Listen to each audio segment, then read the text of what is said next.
Kain sa bahay. Narito na ang sagot mga katropa. Ang Superman of Lechon.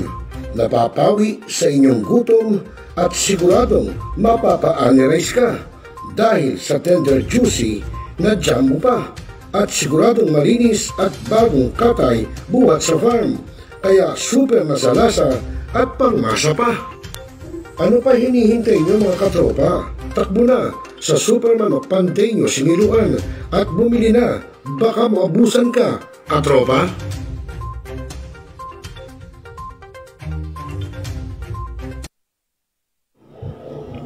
Responsable ka bang gun owner? At mahaba ba ang iyong pasensya? At hindi ba initin ang iyong ulo? Alam mo rin ba ang batas hinggil sa pag-iingat ng baril o firearms? Kung hindi, a responsible gun owner. Are you a responsible gun owner? Are you a responsible gun owner? Are you a responsible gun owner? Are you a responsible gun owner? Are you a responsible gun owner? The PNP Civil Security Group would like to advise all firearms holders to renew their license to own and possess firearms and firearms registration within 6 months before its expiry date.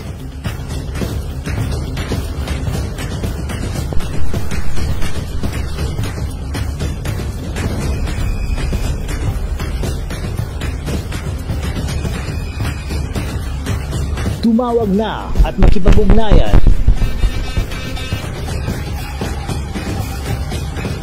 Be a responsible gun owner. One Gun Pilipinas ang sagot mga katropa at kaganos. Tayo ituturo sa inyo ng One Gun Pilipinas o OGP ang lahat ng legal na paraan at proseso upang ikaw ay maging isang responsableng gun owners.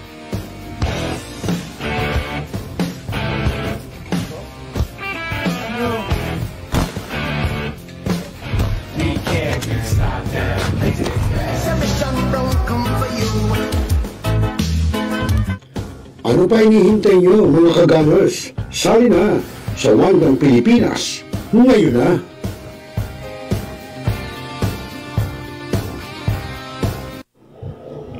Responsable ka bang gun owner? At mahaba ba ang iyong pasensya?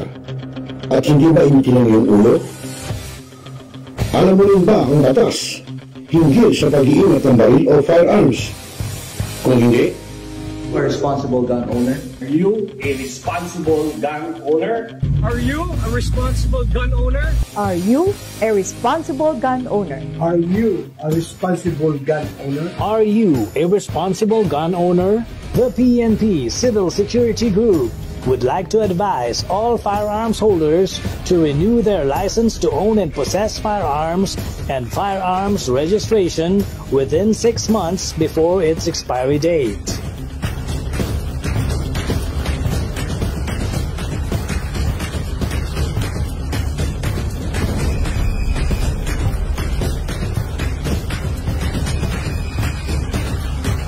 Tumawag na at makipag-ugnayan.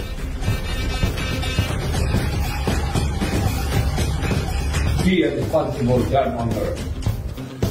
One Gun Pilipinas ang sagot mga katropa at kaganos. Tayo ituturo sa inyo ng One Gun Pilipinas o OGP ang lahat ng legal na paraan at proseso upang ikaw ay maging isang responsableng gun owners.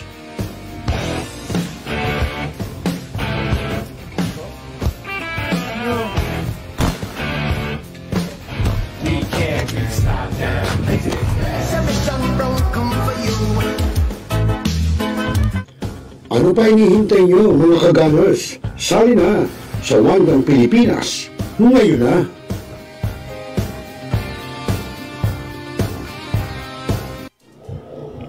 Responsable ka bang gun owner? At mahaba ba ang iyong pasensya? At hindi ba initin ang iyong ulo? Alam mo rin ba ang batas hinggil sa pag-iingat ng baril o firearms? Kung hindi, a responsible gun owner. Are you a responsible gun owner? Are you a responsible gun owner? Are you a responsible gun owner? Are you a responsible gun owner? Are you a responsible gun owner? The PNP Civil Security Group would like to advise all firearms holders to renew their license to own and possess firearms and firearms registration within 6 months before its expiry date.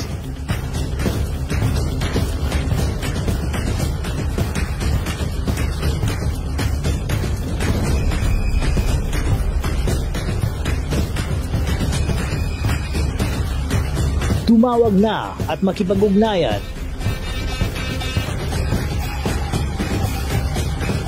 Be a responsible gun owner. One Gun Pilipinas ang sagot, mga katropa at kaganos.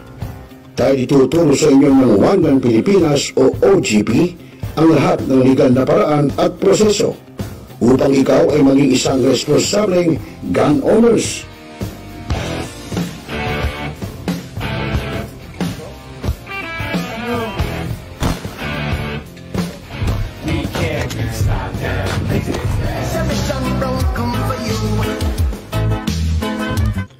Ano pa hinihintay nyo, mga kagamers? Sali na sa One Gun Pilipinas ngayon na!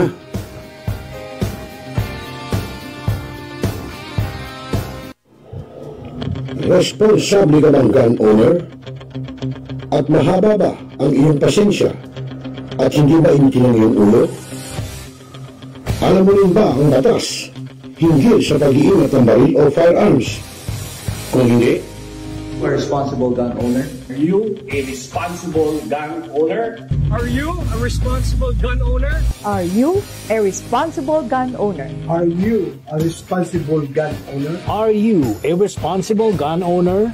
The PNP Civil Security Group would like to advise all firearms holders to renew their license to own and possess firearms and firearms registration within 6 months before its expiry date.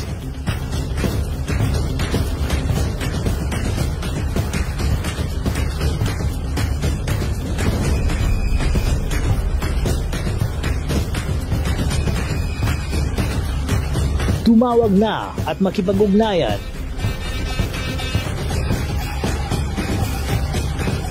Be a responsible gun owner. One Gun Pilipinas ang sagot, mga katropa at kaganos. Tayo ituturo sa inyo ng One Gun Pilipinas o OGP ang lahat ng legal na paraan at proseso upang ikaw ay maging isang responsableng gun owners.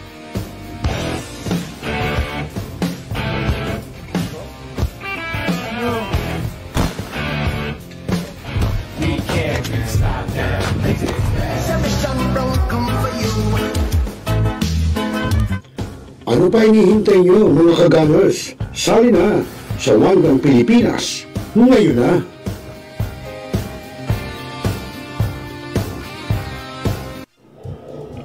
Responsable ka bang gun owner? At mahaba ba ang iyong pasensya? At hindi ba initin ang iyong ulo? Alam mo rin ba ang batas hinggil sa pag-iingat ng baril o firearms? Kung hindi, A responsible gun owner. Are you a responsible gun owner? Are you a responsible gun owner? Are you a responsible gun owner? Are you a responsible gun owner? Are you a responsible gun owner? The PNP Civil Security Group would like to advise all firearms holders to renew their license to own and possess firearms and firearms registration within 6 months before its expiry date.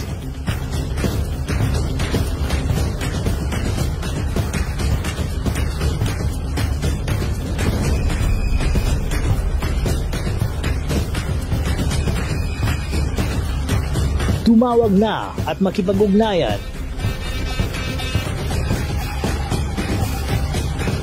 Be a responsible gun owner. One Gun Pilipinas ang sagot, mga katropa at kaganos. Tayo ituturo sa inyo ng One Gun Pilipinas o OGP ang lahat ng legal na paraan at proseso upang ikaw ay maging isang responsableng gun owners.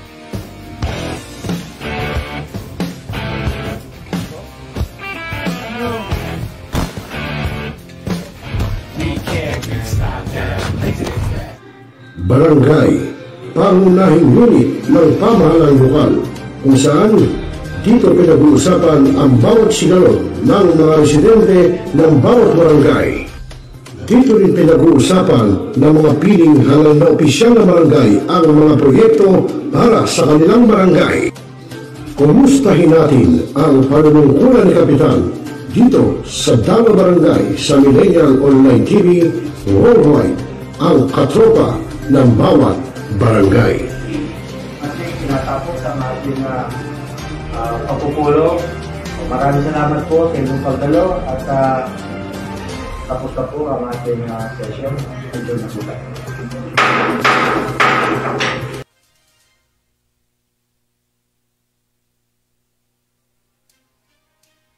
Now,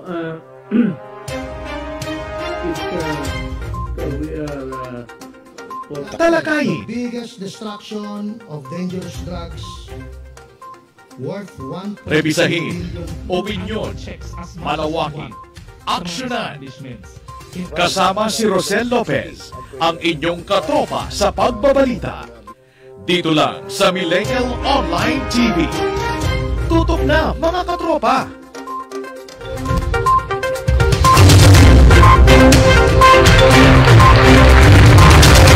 Okay, nako, oras sa udyat, alas 7:45 na ng gabi, mga katropa. Nako, napakabilis ng oras. Ngayon po ay araw ng Miyerkules, ika-15 po ng buwan ng Oktubre taong 2025. Nako, araw na sahod. Oo, Mr. J. Rosel Lopez po at your service, dito po sa programang Tropa. Siyempre dito lang sa Millennial Online TV News and Updates.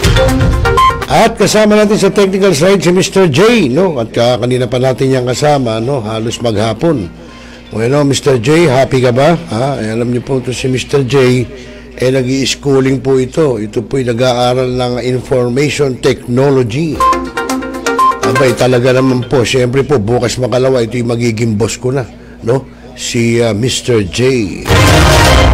At magandang gabi sa ating mga netizens, sa ating mga dabarkat, sa ating mga kabarangay, sa ating mga katropa, sa ating mga kuya, ate, bunso, Prince of Eagles, at ganoon din ang ating mga kagunners ng One Gun Pilipinas.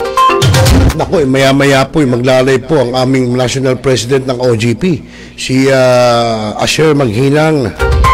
Mamaya alamin natin kung anong kanyang nilive, no? At magandang gabi sa aking batchmate, si Madam Aida Razon ng Tansanabotas City. At ganoon din si Kuya Toto Magsakdalan ng One Gun Pilipinas. Yan. Oo, saan nga man lugar si Kuya Toto Magsakdalan? Alam mo, matanda na tayo. Nakakalimutan natin, hindi tayo matatandain. Kung saan ano. At syempre, ang aking anak-anakan, si Chester Balliega, aking pangkin, no? Na taga Silang, Cavite. Alam nyo, kanina po may pinuntahan tayong isang medical mission dyan po sa may Barangay Potrero sa Malabon City, na kung saan po ay yun, nagsagawa po ang BH party list, no? Katuwang ang National Council Solo Parents, no? Ng isang medical mission. At syempre kaakibat ang Malabon City Government, no?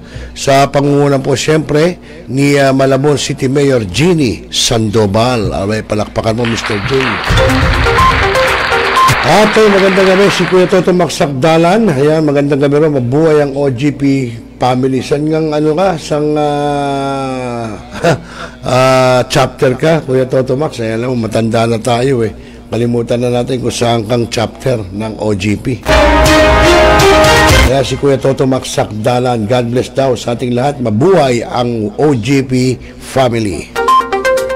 At tayo nga mga kaibigan, doon sa pagsasagawa ng medical mission, dahil umabot po sa halos sa 300 hanggang 500 katao, no, mga residente ng Barangay Potrero ang nabigyan ng serbisyong medikal ng National Council Solo Parents na pinangunahan po ng BH party list. Ayun, sa Bulacan pala si Kuya Toto Magsakdalan. Saan ka ba sa Bulacan, Kuya Toto? Ako'y taga Bulacan din Saan ka ba sa Bulacan? Baka makita tayo minsan. At magandang gabi rin sa ating kasama sa Media Rider Eagles Club ng the Fraternal Order of Eagles, the Philippine Eagles Incorporated, ng Central Luzon Region 45, si Kuya June Roan. Paipalakpakan mo, Mr. J. Alam mo yan, pagka bumalik yan galing ng barko, meron pa pasalubong sa atin yan. Naglambing ako sa kanya. Sana magkatotoo. Sana matuloy. No? Joke lang. Kung wala naman walang problema, Kuya June. Nasaan ka ba ngayong lugar? Ikaw siguradong ikaw ay nasa Dalampasigan Siguradong ikaw ay nasa barko. Saan bang lugar kayo nahandun ngayon? Kaya si Kuya June Roan, alam niyo po, ito napakasipag na tao. Talagang ika nga kita yung kinaganda na seaman, see the world free. Bukod doon sa makikita mo buong mundo, ikaw pa babayaran. Saan ka pa, di ba? At hindi basta babayaran ka dahil malaki ang ibabayad sa iyo, no? Dahil siyempre po, mahirap ang nakasampa sa barko.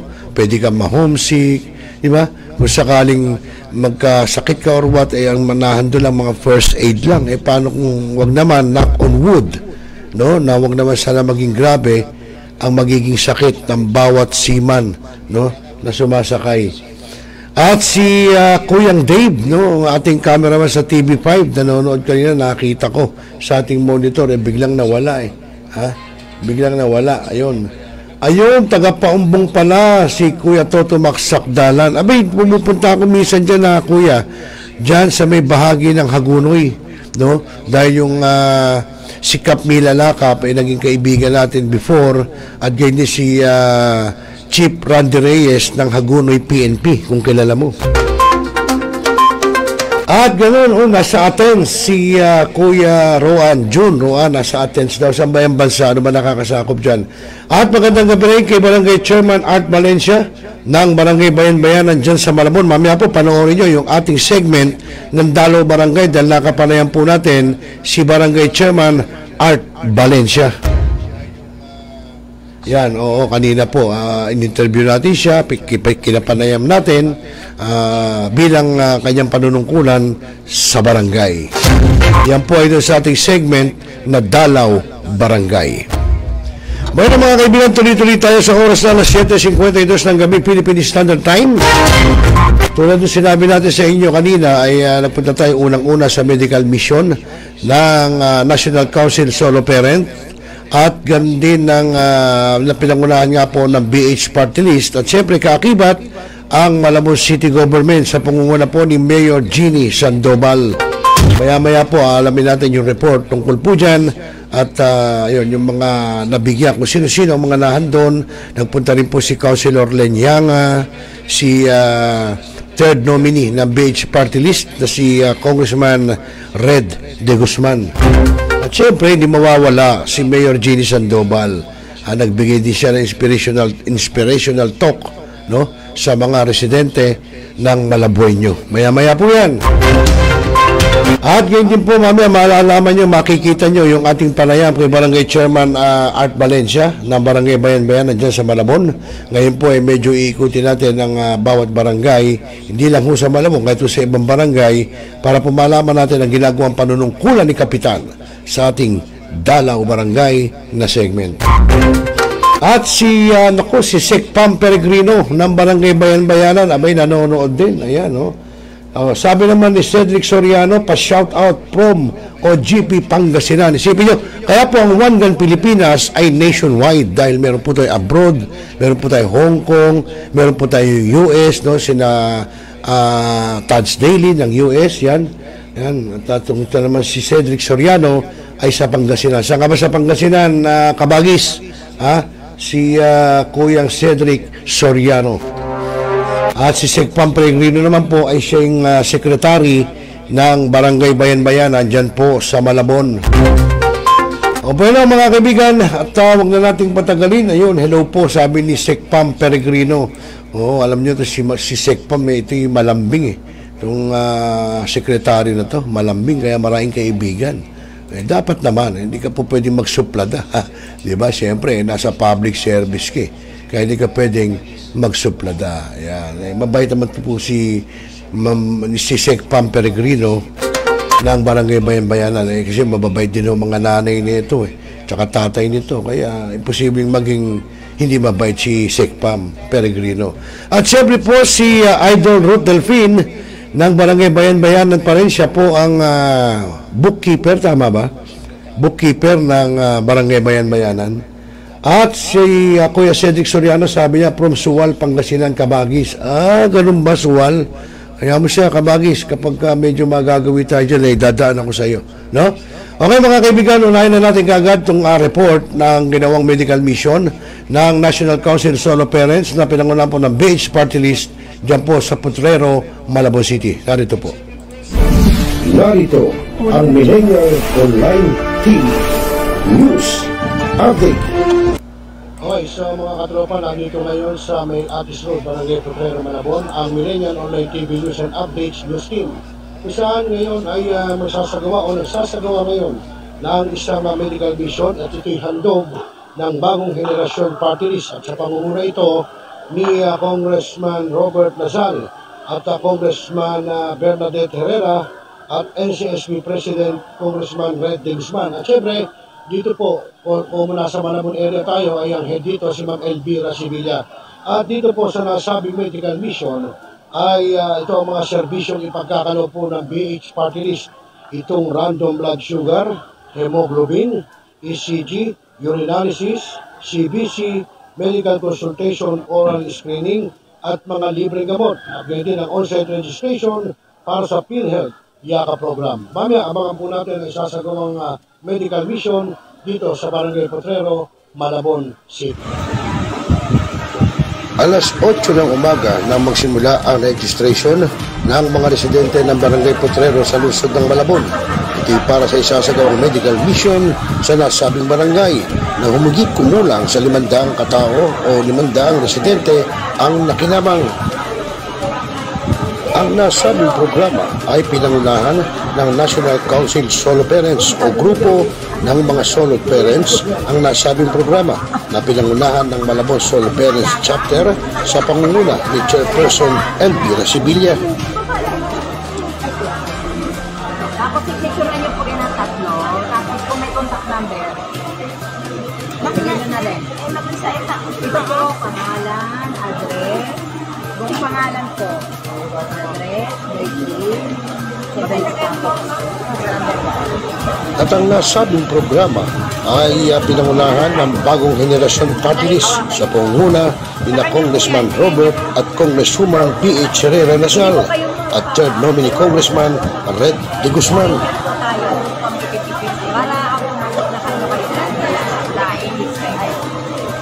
Constituent po ng Barangay Malabon, Barangay Potrero, Malabon.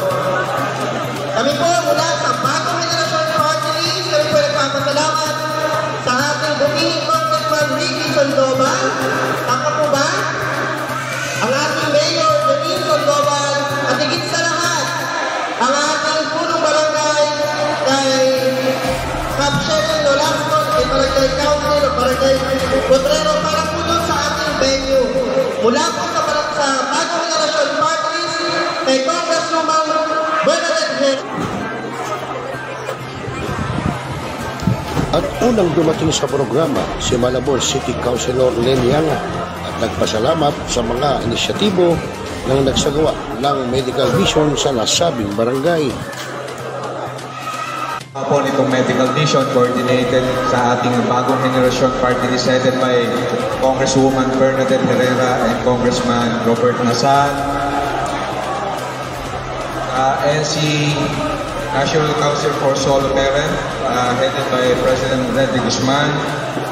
Siyempre sa PhilHealth, sa One Life, at siyempre po kay Ma'am Elvira Sevilla, kay Vice Chairperson Rhea Rivera, Secretariat Josephine Legaspi, Pinas, si Marlene Cefuano, si Ma'am Maylin Gapas, at saka lahat ng board members from Force 21, Barangay Malabon. So sa inyo pong lahat, siyempre, kay Kagawad Walter Guevara, siyempre po sa ating Kapitan Sherilyn Nolasco, sa lahat ng mga kagawad at kawani ng barangay. Siyempre po, hopefully, baka maya-maya po, nandito na po ang ating mahal na Mayor Ricky Sandoval at wala po ang ating First Gentleman Congressman Ricky Sandoval. So, hopefully baka makarating. Hindi ko alam kung yung flight na pabalik, no? At mamaya po, baka pati yung mga kasama ko na siya makarating na rin. So, ito pong medical mission na ginagalang ngayon, nakasuporta po kami lahat dyan dahil unang-una, lahat po ng nais na makatulong sa atin, dito po lalo-lalo na sa Malabon, susuportahan po natin yan. Gusto ko rin po i-announce yung GDP growth ng Malabon ay nagtay po natin ng Makati. Ibig sabihin po niyan, ang growth po ng Malabon since 2024 tumaas at nakasabay tayo sa buong NCR. Ang Makati po at Malabon ay nagtabla sa #1 spot. So, palakpakan natin ang ating mahal na mayor. So, ibig sabihin, yung services, yung produkto, lahat yan ay lumalabang po tayo sa ibang cities. So, improving po. Kaya sana magtuloy-tuloy pa at hopefully next year ay mapasama uli ang Malabon sa #1. Siyempre sa pamumunan ng ating mahal na mayor. Ibig sabihin yung mga programa niya talagang gumagana para sa atin po. At lalo na po, siyempre, dito po sa mga katulong natin na nagbibigay ng support at tulong sa Malabon, ang bagong generasyon party list. So maraming salamat po sa inyo. At sa inyo po lahat, magandang umaga po. God bless. Patating na bagyo, so konting ingat po tayo ha. At sa mga sakit, parang hindi ko alam po sa influenza. So ingat po tayo at laging papalakas ng katawan para hindi tayo mahawa. Yun lamang po. Maraming salamat po. Magandang umaga. Thank you po. Magandang umaga po. Sa lahat ng mga nagsipot pa po sa araw po ng aming medical mission.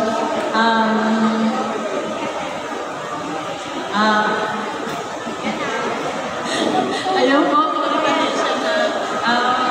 so ito po, napakalaking tulong po ito sa atin dito sa lugar natin dito sa Malabon. Minsan lang po yung chance po na ito na mabigyan po tayo ng pagkakataon na magkaroon ng pre-medical, pre-laboratories, at medicines.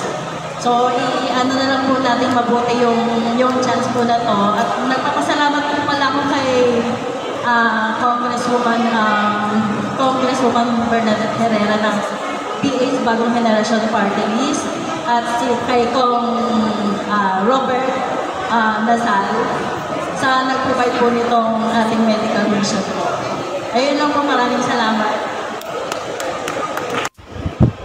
At dumating din sa programa si Malabon City Mayor Jeannie Sandoval at ipinaliwanag ni Mayora ang tema ng nasabing programa.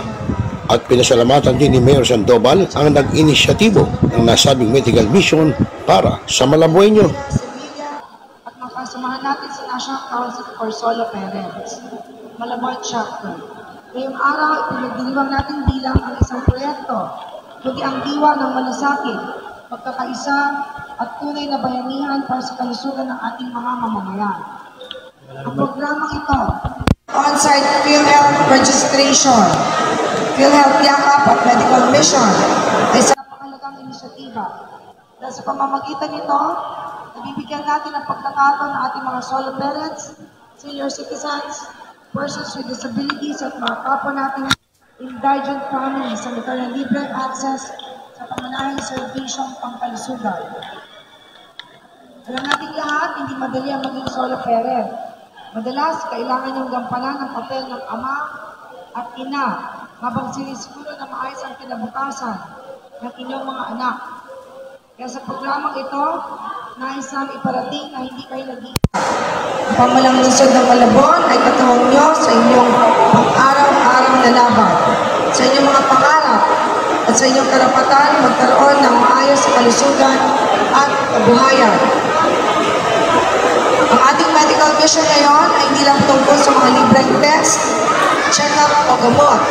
Ito ay tungkol sa pagpapakita ng malasakit ng gobyerno sa bawat pamilyang Malabueño na naniniwala tayo na ang kalusugan ay pundasyon ng isang masigla at maunlad na lungsod. Kapag malusog ang mamamayan, mas produktibo ang komunidad. Lubos po tayo nagpapasalamat sa sama ng Solo Perez ng Malabon, kay President Elvira Sevilla, Vice President Leo Rivera, sa kanyang mga officers, at sa National Council for Solo Parents, sa kanilang sipag, dedikasyon at patuloy na advokasya para sa kapakanan ng ating mga solo parents. Pasalamatan din natin ang ating mga doctor, nurses, at volunteers mula sa One Life Medical Mission. Dahil sa inyo, natutupad ang layunin ito na maglingkod sa mga nangangailangan. Ang mga ganitong gawain ay patunay na kapag nagkakaisa ang lokal na pamalaan, mga organisasyon at mga mamamayan, marami tayong magawa. Ito ang tunay diwa ng Malabon, ahon. Tutugunan ang pangailangan, tulong-tulong at walang may iwan sa pagsulong. Maraming salamat po. Mabuhay ang ating solo parents. Mabuhay po ang bagong henerasyon. At syempre po, mabuhay ang bawat Malabueno. Maraming salamat po.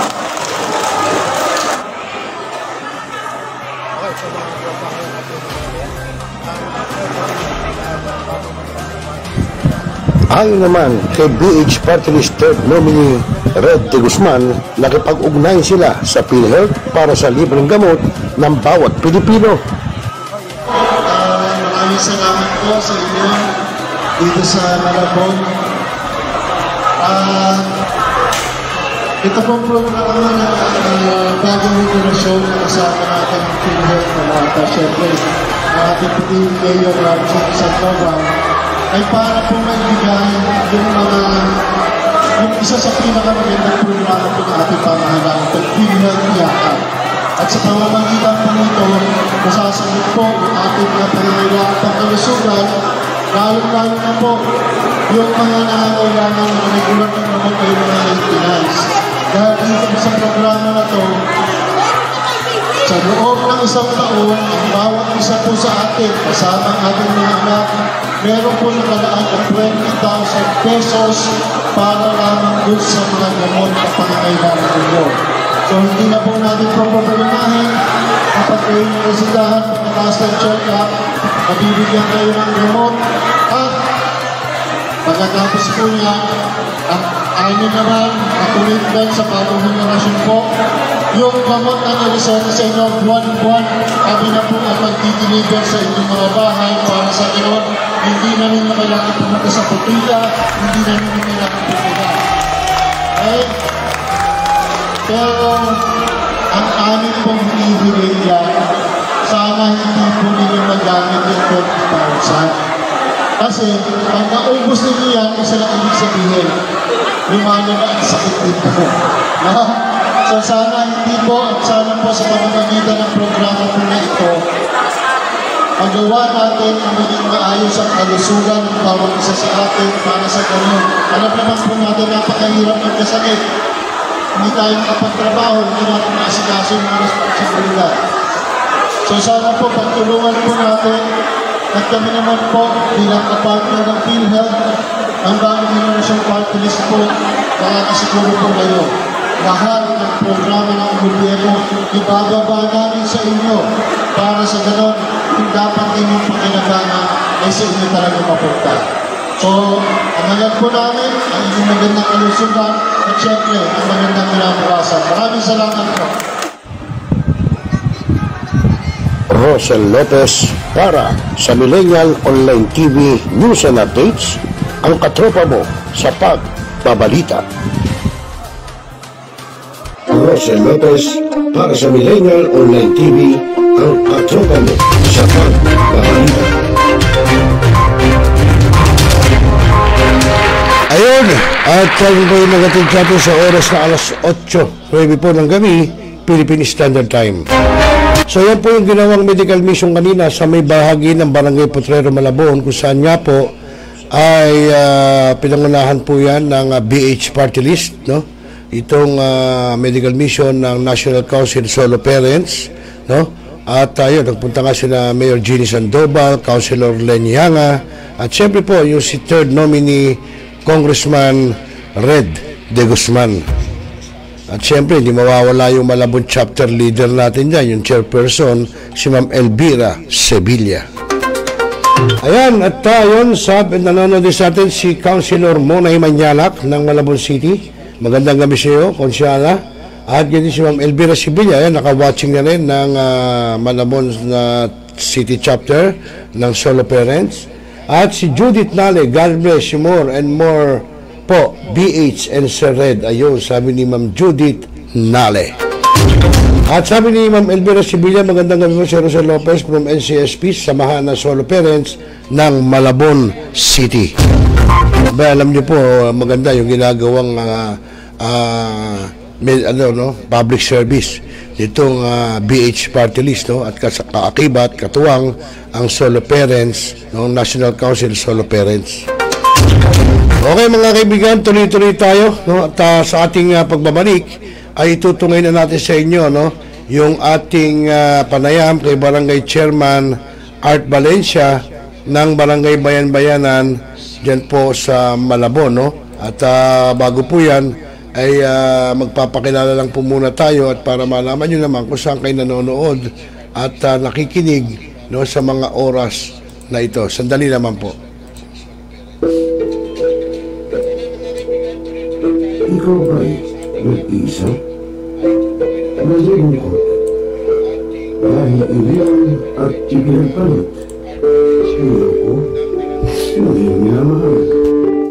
Kung ngayon, i-type sa inyong mga cellphone, Facebook o YouTube man ang Millennial Online TV. Dahil nasa Millennial Online TV na ang online realista ng bagong milenyo, si Randel Villanos. Sana'y di magmaliw kung dati kung araw nang di pang bata sa piling ni nanay. Nais kong mauli ang awit ninang mahal. You are the one who makes me happy when everything else turns to gray. Walk on through the rain. Walk on through the rain. Though your dreams be tossed and low.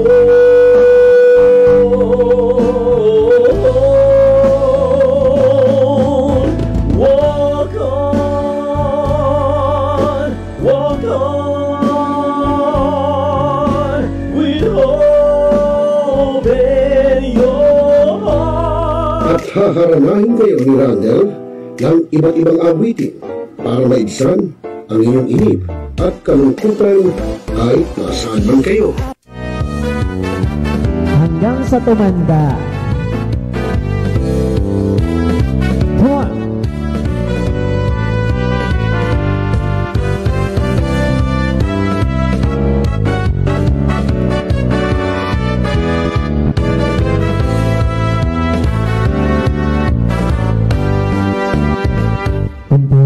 Matanda na, sana'y di tayo magbago. At pwede rin kayo makidulit kay Randel tuwing Huwebes ng hapon. Ano pa hinihintay nyo mga kamilenyo? Tawag na! Araw-araw ikaw ang gusto kong Pinaigting, pinalakas ang bagong news online TV ng bagong milenyo. Millennial Online TV, ang katropa mo sa pagbabalita.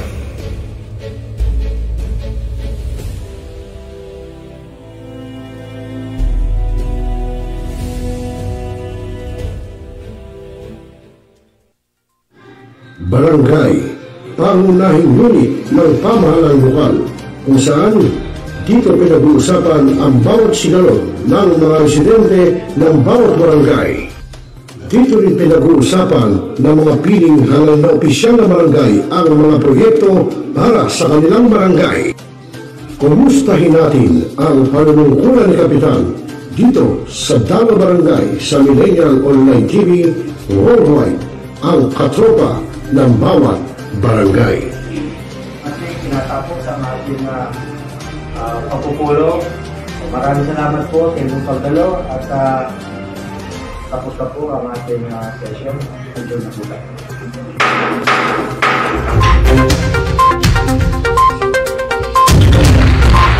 Okay mga kaibigan, ako alas 8:15 ng gabi, Philippine Standard Time, at tuloy-tuloy tayo sa ating programang Tropa. Siyempre dito lang sa Millennial Online TV News and Updates. At siyempre po, Rosel Lopez pa rin at your service.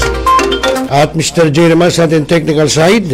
At tulad na sinabi natin kanina, ay nakapanayam natin si Barangay Chairman Art Valencia ng Barangay Bayan-Bayanan dyan sa Malabon. At sa ating segment na Dalo Barangay, ay itutunghay natin sa inyo ngayon yung ating naging pakikipanayam kay Barangay Chairman Art Valencia, kung saan, kailan ba siya nagsimula, bakit siya pumasok, pumalaot sa mundo ng politika, no? Alamin natin. At hindi naman ito natin sinasabing makabagbag damdamin, no? Ang sinasabi lang natin, siyempre, bakit, no? Bakit siyempre, ang isang tao naman, lalo kung pribado ka, bakit ka pumasok sa mundo ng politika? To, mga kapatid, no, mga kabarangay, 2 beses natin siyang ipe-play para naman yung hindi maintindihan, no, kasi minsan nagdolo ko yung ating audio kanina, para maintindihan po natin. Kaya 2 beses po natin ipe-play yung ating panayam kay Barangay Chairman Arturo Art Valencia ng Barangay Bayan-Bayanan, Malabon City. Narito po. Okay, nandito tayo sa Barangay Bayan-Bayanan, Malabon City, sa segment natin Dalo Barangay, makakatuloy natin ang tamong kapitan ng Barangay Bayan-Bayanan na si Kapitan Art Valencia. Arturo Art Valencia. So, magandang hapon. Una ko itatanong sa iyo, sino ba si Kapitan Art bago napunta at magserbisyo sa barangay? Okay, magandang hapon muna sa iyo, no? Kasama mo, sir. Nagsimula tayo sa simbahan, no? Naging coordinator tayo ng San Roque. Nagpatupad tayo doon ng inorganisa natin yung kapilya, no?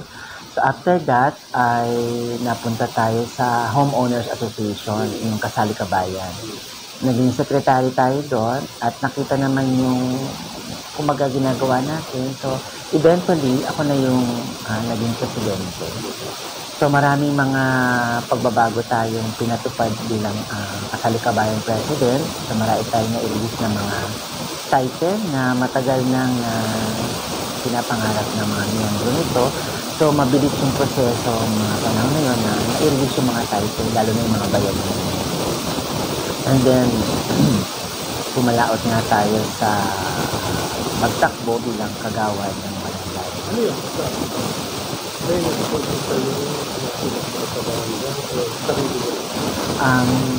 May mga nagsasabi kasi that time medyo hindi sila satisfied dun sa mga, lagi namang ganun kasi may mga nakaupo, so may mga reklamo.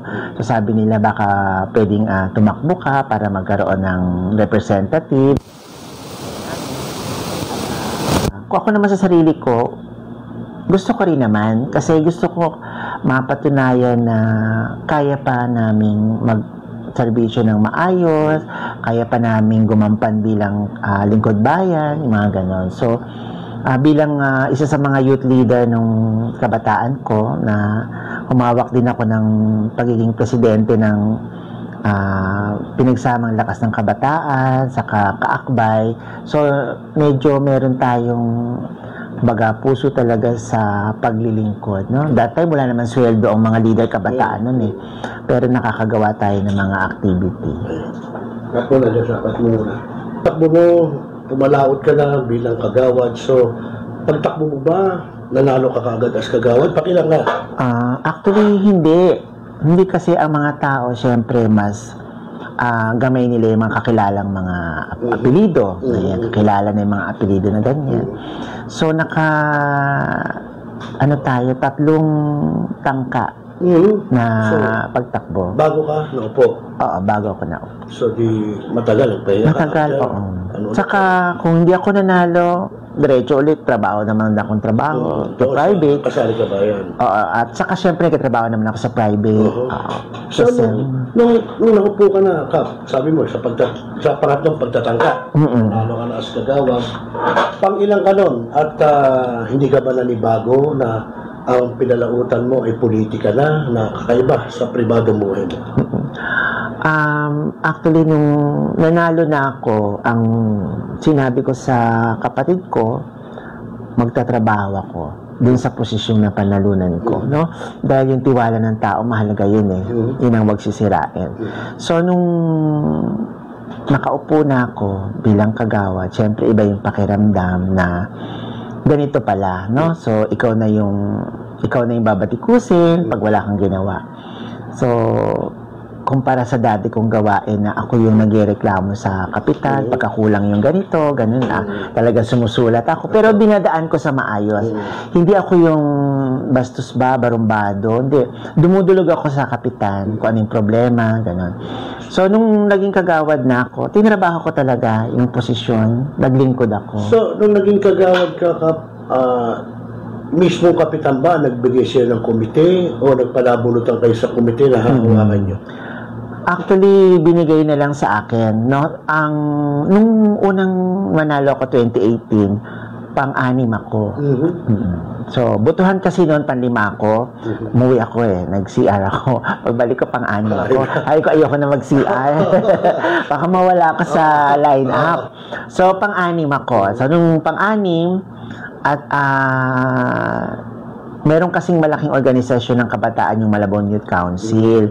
So, miyembro ako doon. So, siyempre, nakilala din ako nung dating kapitan doon din sa ganung kumbaga, organisa.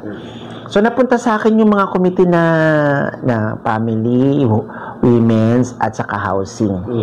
So, doon sa komite, ang pagkakalang mo sa barangay, may mga fund allocation. Meron bang pondo yung hawak mong komite para logistic mo, para pagka pinatatakbo mo yung committee mo, meron kang logistic, yung gagamitin, meron mo gano'n? Actually, yung base sa naranasan ko kung ano yung nasa budget, halimbawa, kung nandun ka sa committee ng Peace and Order, may nakabudget para sa Peace and Order.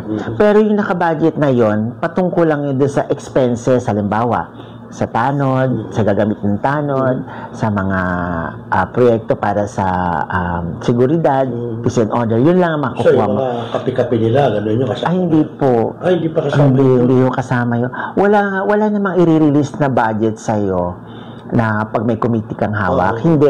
Magsasubmit ka ng proyekto, na halimbawa, sa women's, kailangan ng BAUSI desk. Ang BAUSI desk, dapat mayroong computer, may printer, may table.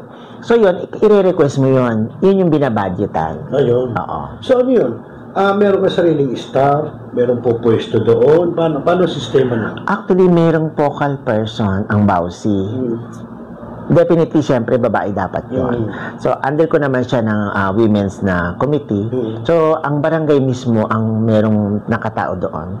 So, ikaw naman, bilang committee chairman, ikaw yung aatin ng mga meeting, ikaw yung kung merong ordinansa ang city or national, i-adapt nyo yon. Okay. Para at least kung makagawa kayo ng ordinansa base. Pero ang BAUSI kasi isang batas na yon. So kailangan lang implementation, saka kung paano mo ito gagampanan sa barangay. Kasi totoo naman talaga, no? Kahit nag-aaway sila doon sa taas, pagdating sa barangay, dapat maayos ka pa rin. Kasi para hindi magulo. So sa pag-upo mo, no? Unang-una kagawad, siyempre, naninibago ka. Tumagal. Ano mga na-encounter mo? For example, yung bang naging kapitan, kaalyado ka o hindi, may ganyan So, meron ka bang naging problema? Sa kapwa mo kagawad, meron ka bang naging problema pag nagse-session kayo? Halimbawa na meron kang pinopose, etc. May kumukontra o meron silang pinopropose, ikaw naman ang nagsasalita na hindi dapat. Meron ka bang na-encounter ng mga ganyan? Meron po. Actually, normal naman yun, no? Sa isang council, no? Hindi ko kaalyado yung dating kapitan. Pero, okay naman yung relationship namin. Kasi nakita niya na trabaho lang talaga ako. Kumbaga, kung ano yung mga proposal, nagbibigay ako ng opinion ko. Kung hindi man ako pabor, in a nice way, sinasabi ko pa rin yung opinion ko. Pero majority kasi ang makakapagpatupad ka ng proyekto. So, number games nga daw yon. So, kung ako naman yung may panukala, okay naman din. Kailangan mo kasing i-depensa kung ano yung panukala mo. Pag sila naman na may panukala, nagbibigay ako ng opinion ko, kung agree naman ako, para sa nakakarami, nag-agree ako doon. So, yung sinasabi mo, Kap, na incense na hindi kayo okay ng dating kapitan, yan ba yung incense na meron siyang gusto na kinokontra mo o hindi kayo magkaalyado? Hindi kami magkaalyado, pero kami yung nagtrabaho parehas. Okay. Oo, so parang hindi kami magka-team, kalaban, well, hindi kami magka-team. Tapos nung naging okay kami kasi sa trabaho sa barangay, nakikita niya na, kasi ang sinabi ko, Kap, kung ang proyekto para sa barangay ay okay sa mga kabarangay natin, wala akong tutol doon. Oo. So bukod to, sa mga kapwa mong kagawad, wala ka bang naging problema? Basta ilang termino mo, mas kagawad. Medyo meron din, kasi batikan na sila mga datihan na sila, mga senior na kumbaga. So parang, ang dating bago to, kinakaya-kaya ka, parang gano'n. Oo, pero syempre, hindi nila alam na bago naman ako sumabak, nagbasa ko, inaral ko. Kasi ayokong pumasok sa isang larangan na magmumukha akong tanga. No? Dapat alam ko yung gagawin ko, alam ko yung tungkulin ko, at alam ko kung ano yung dapat kong gawin bilang lingkod bayan sa mga kabarangay. So, hindi ka basta nila tatawaran? Hindi po. Opo. So, after mo, ilang term ka naging kagawad, Kap? Then, after nun, nakailang term ka ba na kagawad? Bali, pangalawang term ko itong 2023. Di ba nag-election? So, 2018 natapos ko yun. At 6 na kagawad ako. Tapos, nung 2023 na, election ulit, nag-number 1 na ako. So, talagang, ang laki ng ano, ha? Opo. Totoo naman kasi kapag tinrabaho mo ng maayos, makikita ng mga tao. And yun ang gusto ko sana na yung mga voters matuto na. Kaya nga, kasi yung titignan mo from number 6-1. So, ibig sabihin, nakita ng mga kabarangay, tatrabaho ka, okay to, sigakawat tayo, parang gano'n. Kasi kung hindi ka dadating doon. So, baka mamaya, hindi ka maupo, di ba? Totoo po yun. So, after mong maging number 1, no, at alam ko nga, yung dating kapitan, namatay, namayapa, so, automatic, number 1 ang uupo. So, nung pag-upo mo, ikaw ba nanumpa? Kanino ka nanumpa? At formal na inilipat sa'yo ang pagiging kapitan? Nawala si Kap January 7. So, January 7, tinawag ako sa ospital, pinapunta ako doon. So, doon na nag-aagaw buhay siya doon So, pinapunta ako doon. Andun yung family. Hindi na pwedeng pumanig sa taas sa video call na lang. Sa video call, nakita ko, hirap na rin naman siya. So, nandun ako bilang kaibigan na niya, no? Kasi, na-earn ko yung respect, saka yung trust niya. Kasi hindi ako nagmadali sa posisyon Hanggat kaya ni Kap na umupo bilang kapitan, sumusuporta ako. So, hindi ako gumawa ng hakbang na posible siyang, alam mo yun, dahil may sakit siya, kailangan niya na mag-leave. Hindi po. Ang katwiran ko, hanggat nakakapirma ang kapitan, nakakadesisyon ng maayos, siya pa rin yung kapitan. Alam niyo kasi mga kabarangay, nung pandemic, kami-kami na Kap-Art, ang magkakasama, kagawad pa lang siya, na talaga namang, siyempre, delikado yung time na yun, no? Diba? Totoo yan. Nandito kami sa barangay, namimigay sila ng ayuda, umiikot sa buong barangay ng bayan-bayanan, talagang very rich, delikado, pero nandito sila, no? Si Caprigoy na mayapa, si Kap-Art ngayon, at ibang kagawad. So, after nun, kagawad, kinausap ka through video call na ikaw ang pauupuin niya, paano naging usapan niyo? Actually, nung December pa lang, na nasa bahay siya, kasi meron siyang chemo. So, sa bahay pa lang, nagsasabi na siya na nahihiya siya sa mga constituent niya kasi nga may sakit siya. Gusto niya matapos yung December ay maglilib na siya. So gusto niya ako yung pumalit.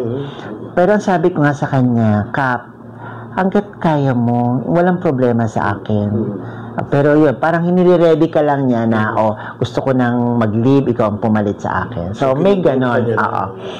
Tapos, yun nga, nag-January 7, lumuba siya.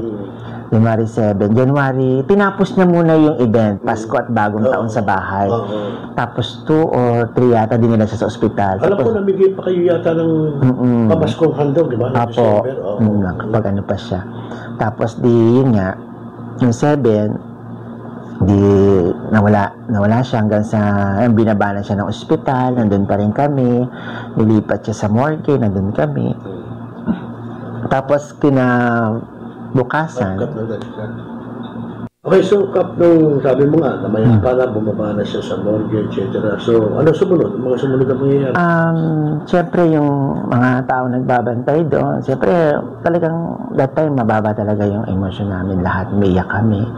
Tapos, madaling araw yun eh. So, May 7. So, siyempre, nag-broke na yung news na wala na yung kapitan, may bago na tayong kapitan, ganun-ganun. So, pumasok pa rin ako ng January 7, no? January 7, since nalaman na sa City Hall, saka sa DILG, may pumuntang DILG ng 7 din. Dito? Sa barangay? Sa barangay. Pumunta rito ang DILG. Tapos, tinawag ako kay Mayora para i-ano rin yun na ganun yung nangyari nga kay Kap. Mag-assume? Oo, saka na ako mag-assume. Pero, January 7 ng tanghali, dumating ang DILG dito. So, yan, siyempre, kinausap ako, pinagsabit ako, dapat daw, kailangan i-assume ko na kaagad kasi dereliction of duty daw yon kapag hindi ka nag-assume kasi aayusin yung bond, yung bangko, yung pipirma kasi hindi pwedeng ma-stop yung operation ng barangay. For example, mag-i-issue ng certificate, patay na yung kapitan. So, kukwestiyonin na yon. So, January 7, dapat may pipirma na kapitan. So, nagpa-schedule kay Mayora. So, kinabukasan na.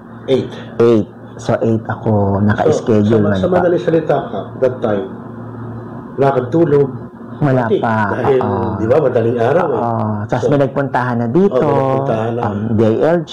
So, inaasan lahat. Kumbaga, so kasi pati sa bangko, inayos yun. Kasi yung signatory ng bangko, madidelay lahat ng payables namin pag hindi matagal. So, yun ang ginawa na.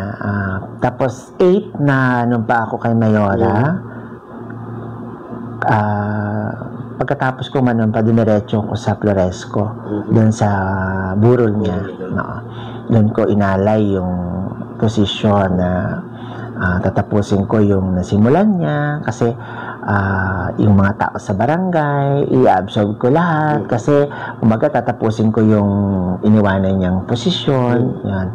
So, si Mayor Kap, nung kinalumpakan niya, meron ba siyang advice sa'yo? Meron ba siyang abiso? Meron ba siyang sinabi sa'yo na kung ano ang dapat mong gawin, etc. whatsoever? Actually, tinawagan niya na yung DILG. So, sinabi rin niya na i-coordinate ako at ni Mayor maayos yung pagta-transfer.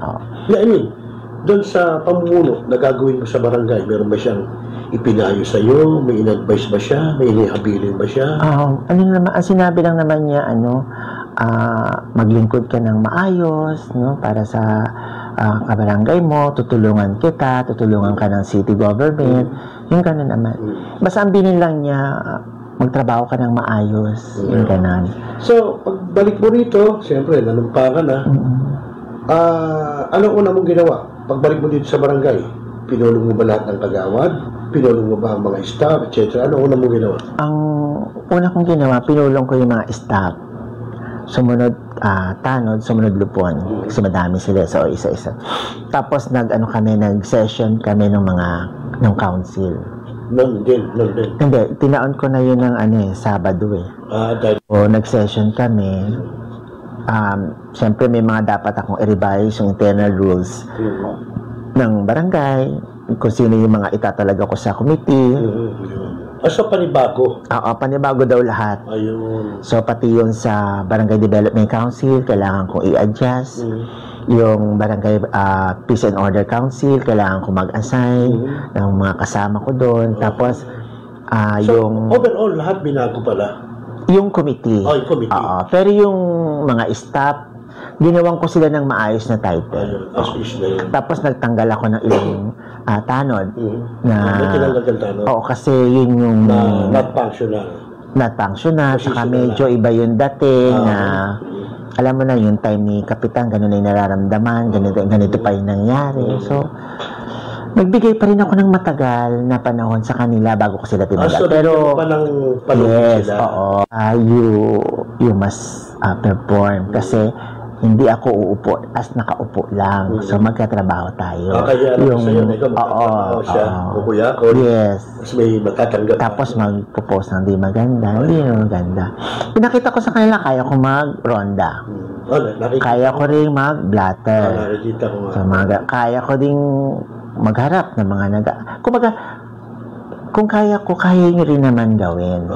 Tulungan lang kami para ako yung lahat kayo na sinasabi ni Cap na i-absorb ko, walang problema sa akin.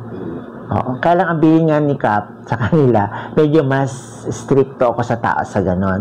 Pero si Cap kasi talagang firm naman siya kapag sa panunungkulan niya. Actually, alam mo Cap, kasi buhay pa si Cap, nababanggit ko rin sa kanya. Yung para sa kanya mo na siya, mabait. Sabi ko, ikaw yan. Pero sabi ko, nagtatrabaho, tapos sila hindi. So, bukod tong Cap sa'yo, ikaw nanumpa, alam ko, merong, siyempre, nawala ka sa number 1, merong na-appoint na number 7 na kagawad. Sinong na-appoint? Ang na-appoint yung anak ni Kapitan. Sino? Si Rafael Sebastian Felix. So, siya naging pampito. Si Herbert. Nung nawala yung isang kagawad. Sino kagawad? Ernesto Basilio. Oo nga pala, may nawala pa pala isang kagawad. So, pakilan ba si kagawad Herbert nung kaya di siya lang pumasok ng pampito? Ano siya, si kagawad Herbert, hindi ko alam kung pasok siya sa top 15 eh. Basta medyo malayo rin yung ano niya. Kaya lang kasi siya yung gusto talaga ni sana ni Cap na may pasok. Pero since si Mayor naman nag-agree dun sa anak niya. Ni Kapitan Ringo. So, sino nag-appoint kay Kagawad Herbert na pumasok as kagawad? Pa rin siya. In-endorse mo. So, pumayag naman. Pumayag, So, Cap, nandyan, upo ka na, meron na akit na kagawad, pati yung anak ni Kapitan Ringo. Dito ba sa mga ordinansa sa barangay, may binago ka na halimbawa, yung dating ang curfew hanggang alas 9 lang, may binago ka bang binalangkas dito sa ordinansa sa barangay? Actually, wala naman tayong binago, kundi yung implementation na lang. Paano implementation? Kailangan ipatupad mo kung ano yung ordinansa. Kasi minsan, andyan yung batas, ang problema yung pagpapatupad. So, mas medyo inano natin na magkaroon tayo ng police visibility. So, yung tanod at saka police ngayon, pupunta talaga yan. Talagang nagro-roll na. Kahit paano medyo na hindi naman perfect talagang masisiro mo na walang offender. Pero kahit paano, nasasanay na rin yung iba na, pagka ganito. Saka syempre, yung video okay, alas 10 lang dapat. Pag hindi pa rin, ay nako. Marireklamo na sila, may kasama ng polis. So, patatawag sila. Kasi, yun yung ordinansa. Kaya nga pinapaintindi ko sa mga kabarangay namin na pwede naman kayong magdiwang. Kaya lang may hangganan. Kasi iisipin mo rin naman yung kapitbahay mo. May trabaho yan, nag-aaral yan, no? Gusto mo ba na happy birthday tapos sinusumpa ka ng kapitbahay mo, di ba? So, lalagyan lang. Sa pag-upo mo ka pula January up to present, meron na ba na dumating dito na nireklamo ka? Meron sinasabi mo, kapitan naman ang umupo. Meron na bang gano'n? May narinig ka na bang gano'n? May feedback na bang gano'n? Ay, opo, hindi pala talaga maiiwasan, no? Kahit na sabihin mong working kapitan ka o working po ng barangay, meron pa rin talaga mga mga galit or na hindi mo masasabi mo, hindi mo kaagad na aksyonan, nagagalit agad sila. So ano ginagawa mo doon? Mga kritiko mo. For example ako, si Kapitan Art, ganito eh. Nakakarating sa'yo na sinabi ko, anong ginagawa mo? Ano mo reaction? Okay, halimbawa, yung may nagreklamo, tapos sobrang sakit ng mga sinasabi sa akin, ang inaalam ko, ano ba yung reklamo niya? Halimbawa, ang reklamo niya, e-trike, dumi ng aso. Halimbawa, yung mga planter, mga halaman ko sa... So, ginagawa ko itong e-trike, pinapakausap ko sa kanila. Kinakausap ko, mag-single parking lang kayo. Kasi pag nag-double parking kayo at nagkaroon ng reklamo, nakakarating yan sa PSTMO, ma-i-impound kayo o matitikitan kayo. So, hanggat wala kayong parking na matino, single park kayo. Hindi kayo pwede mag-double para wala tayong napeperwisyo. So, pansamantala lang kayo dyan paparada. Sumunod kayo or else lahat kayo damay. Tapos yung sa aso, coordinate tayo sa city, stray dog catching, ginagawa naman. Kaya lang siyempre, marami pa din yung nagpapakawala sa gabi. Sadya, na hindi sinusundan. So, sabihin ko man na wala na natin yung 7 aso sa loob ng almost a month. May mga nagpapatakas pa rin eh. Kaya sabi ko, ngayon, ang sinasabi ko nga sa kanila, sige na, may mag-report lang na ito ay aso na Brown, ay aso ni Juan, tikita natin si Juan. So, baka yung pagpapatupad na lang, medyo talagang dapat higpitan. Sa Kapgan, nandiyan ka na, yung kapitan, siyempre nagkaroon may mga bagong kagawa, di ba? Meron ba kumukontra sa iyo pag nagse-session kayo? Ang session nyo ba regular? Meron bang nagkakaroon ba ng mga pagtatalo sa session? Ano ang nagiging may problema? Well, we have a regular session, no? Every first Saturday and third Saturday. So, dalawa? Dalawa naman.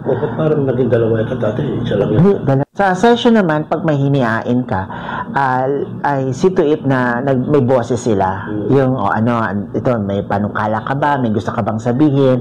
Umaga lahat sila tinatanong ko. So, sa proyektong nilalabas namin, so far lahat naman kami nakapirma. Lahat yun? Yes, Kung meron mang may question, napapaliwanag naman kasi natin. At ako rin, sinasabi ko sa kanila, ayoko na magkaroon tayo ng issue sa COA. So, nakapirma kayo, mas lalong ako nakapirma din. Kung meron man kakong problema, ako yung... ako yung inaprobahan mo. Yes, Kaya, ayoko rin ilagay kayo sa alanganin. Sabi ko, lagi kong pakiusap sa kanila, let's work as a team. Alam ko magkakaiba kami ng partido pero sabi ko pagdating sa paglilingkuran natin sa konseho, ang kapakanan ng nakakarami at ng ating barangay ang dapat manaig, no?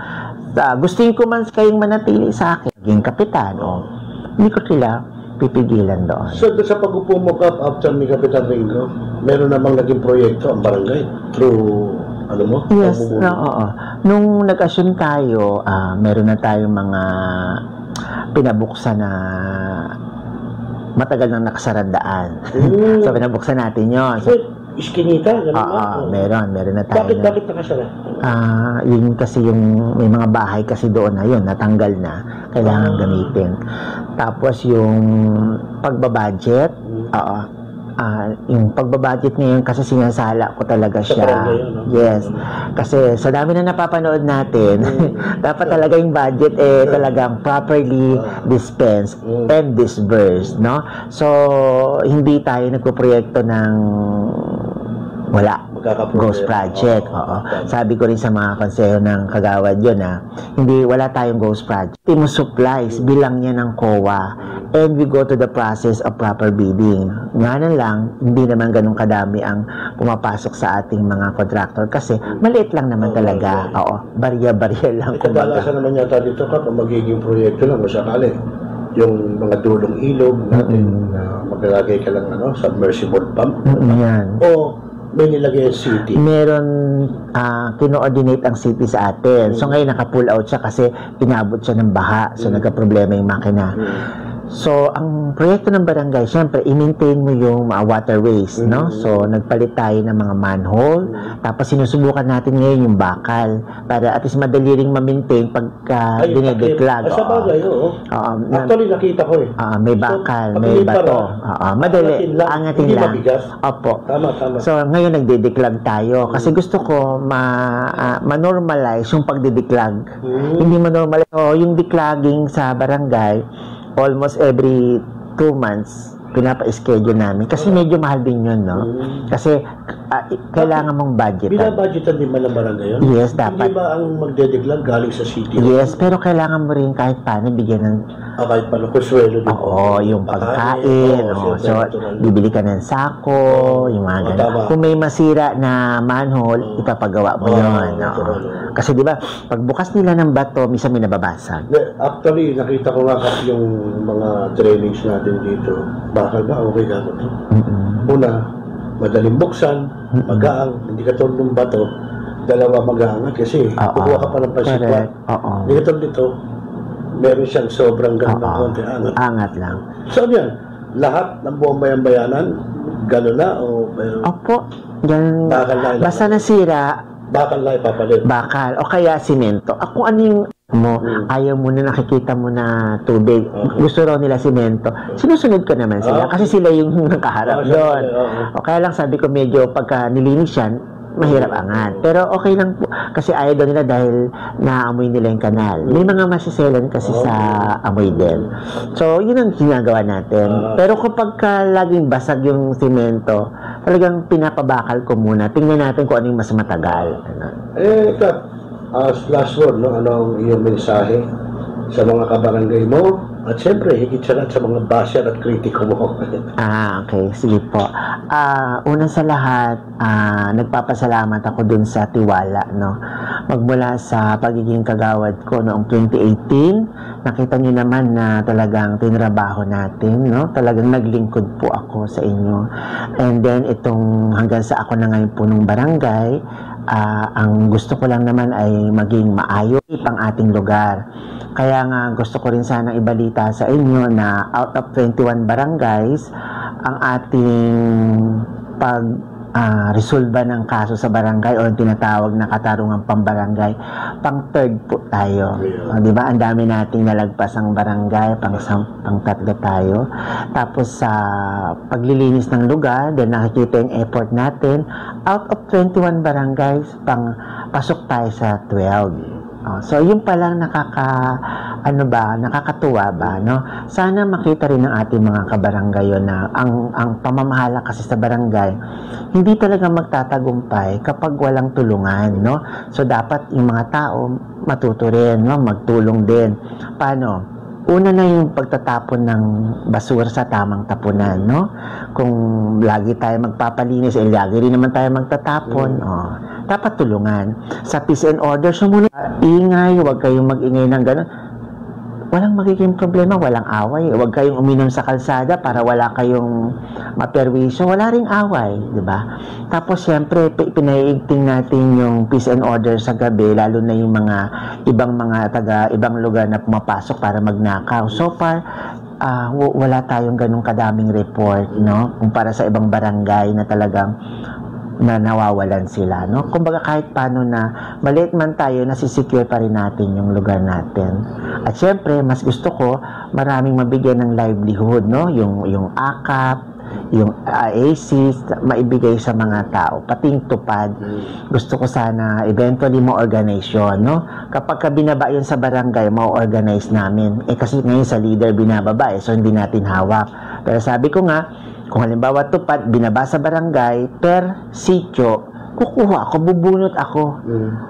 Kanila ng mga indigent o hindi pa nagtutupad at all, doon ako bubunot para halimbawa, 20 sa Kaliwayway, 20 Katipunan.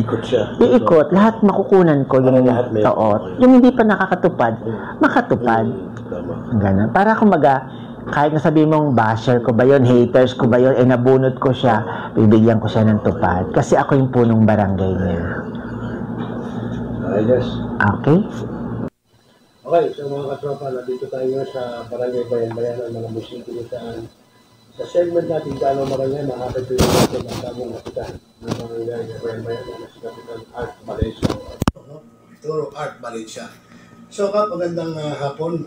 Una ko itatanong sa'yo, sino ba si Kapitan Art bago napunta at magserbisyo sa barangay? Okay, magandang hapon muna sa'yo, no? Kasama Michelle. Nagsimula tayo sa simbahan, no? Naging coordinator tayo ng San Roque. Nagpatupad tayo doon ng inorganisa natin yung kapilya, no? So after that ay napunta tayo sa Homeowners Association, yung Kasali Kabayan. Naging secretary tayo doon at nakita naman yung kumaga ginagawa natin. So eventually ako na yung naging presidente. So maraming mga pagbabago tayong pinatupad bilang Kasali Kabayan President. So marami tayo na i-release ng mga title na matagal nang pinapangarap ng mga miyembro nito. So, mabilis yung proseso mga panahon na yun na i-release yung mga title, lalo na yung mga bayan na yun. And then, pumalaot nga tayo sa magtakbo bilang kagawad ng barangay. Ano yun?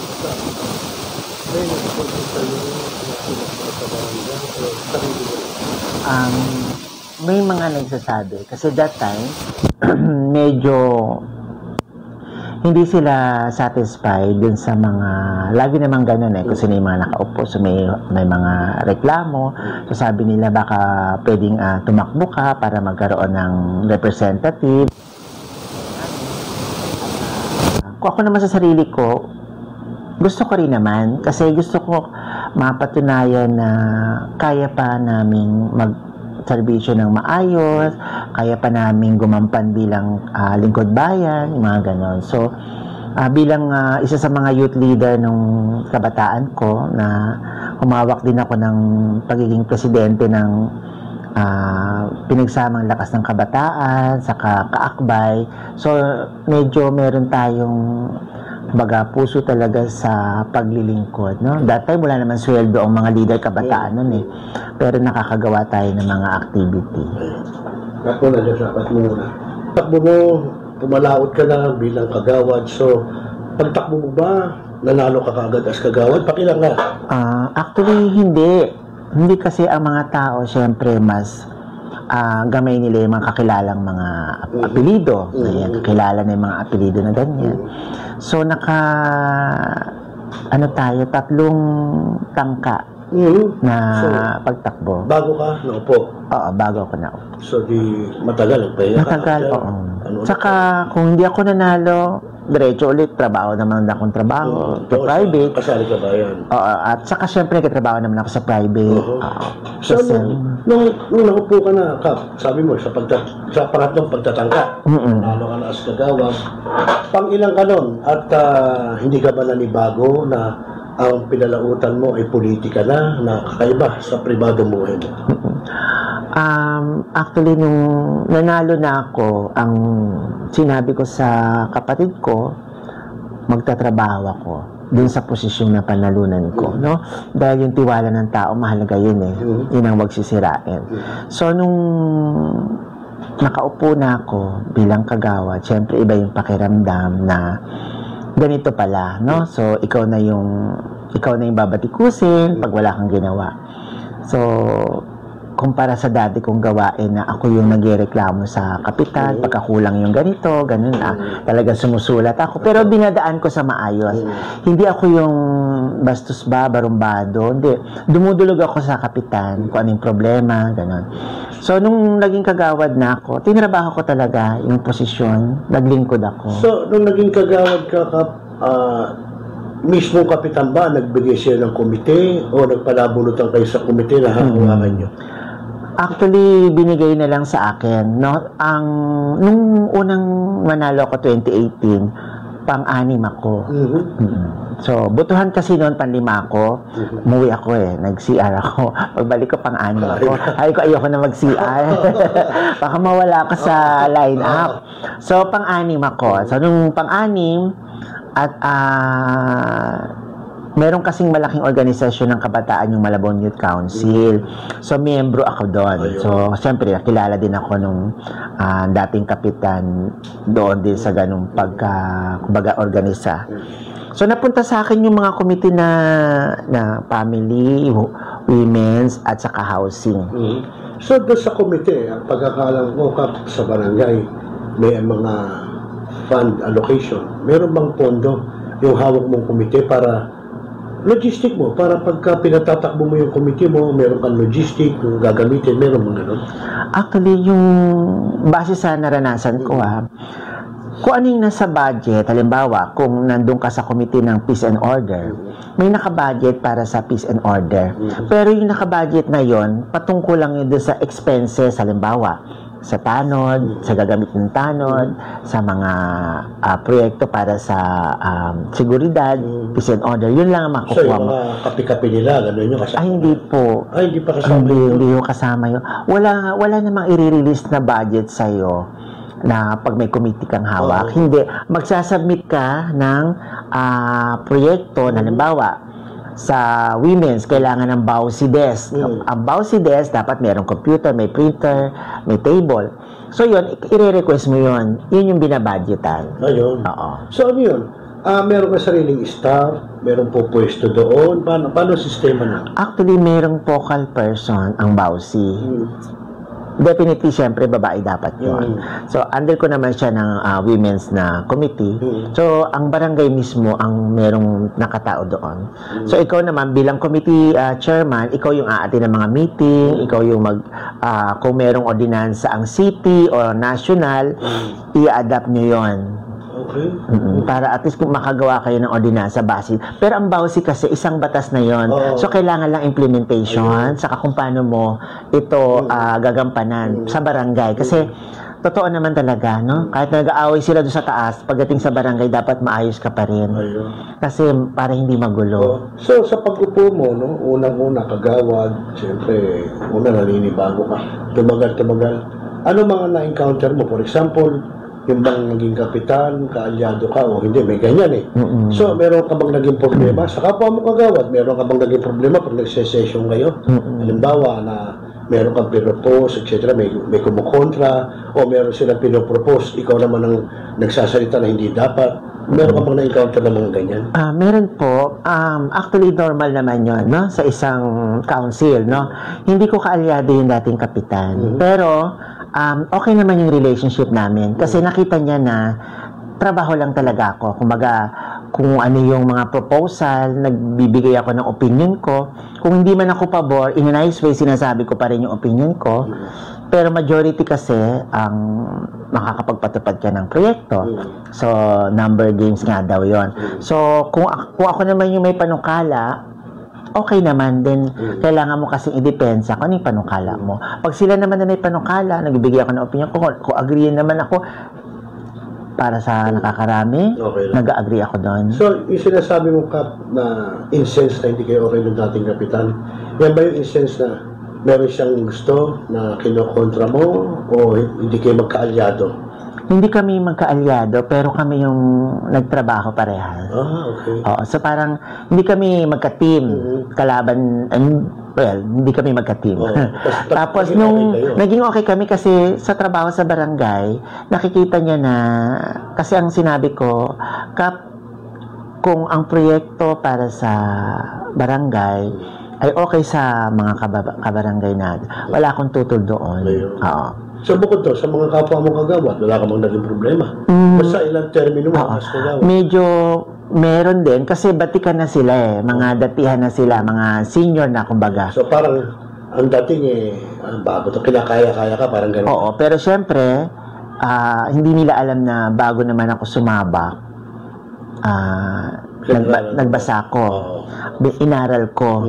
Kasi ayokong pumasok sa isang larangan na magmumukha akong tanga. No? Dapat alam ko yung gagawin ko, alam ko yung tungkulin ko, At alam ko kung ano yung dapat kong gawin bilang lingkod bayan sa mga kabarangay. So, hindi ka basta nila tatawaran? Hindi po. Opo. So, after mo, ilang term ka naging kagawad, Kap? Then, after nun, nakailang term ka ba na kagawad? Bali, pangalawang term ko itong 2023. Di ba nag-election? So, 2018 natapos ko yun. At 6 na kagawad ako. Tapos, nung 2023 na, election ulit, nag-number 1 na ako. So, talagang ang laki ng ano, ha? Opo.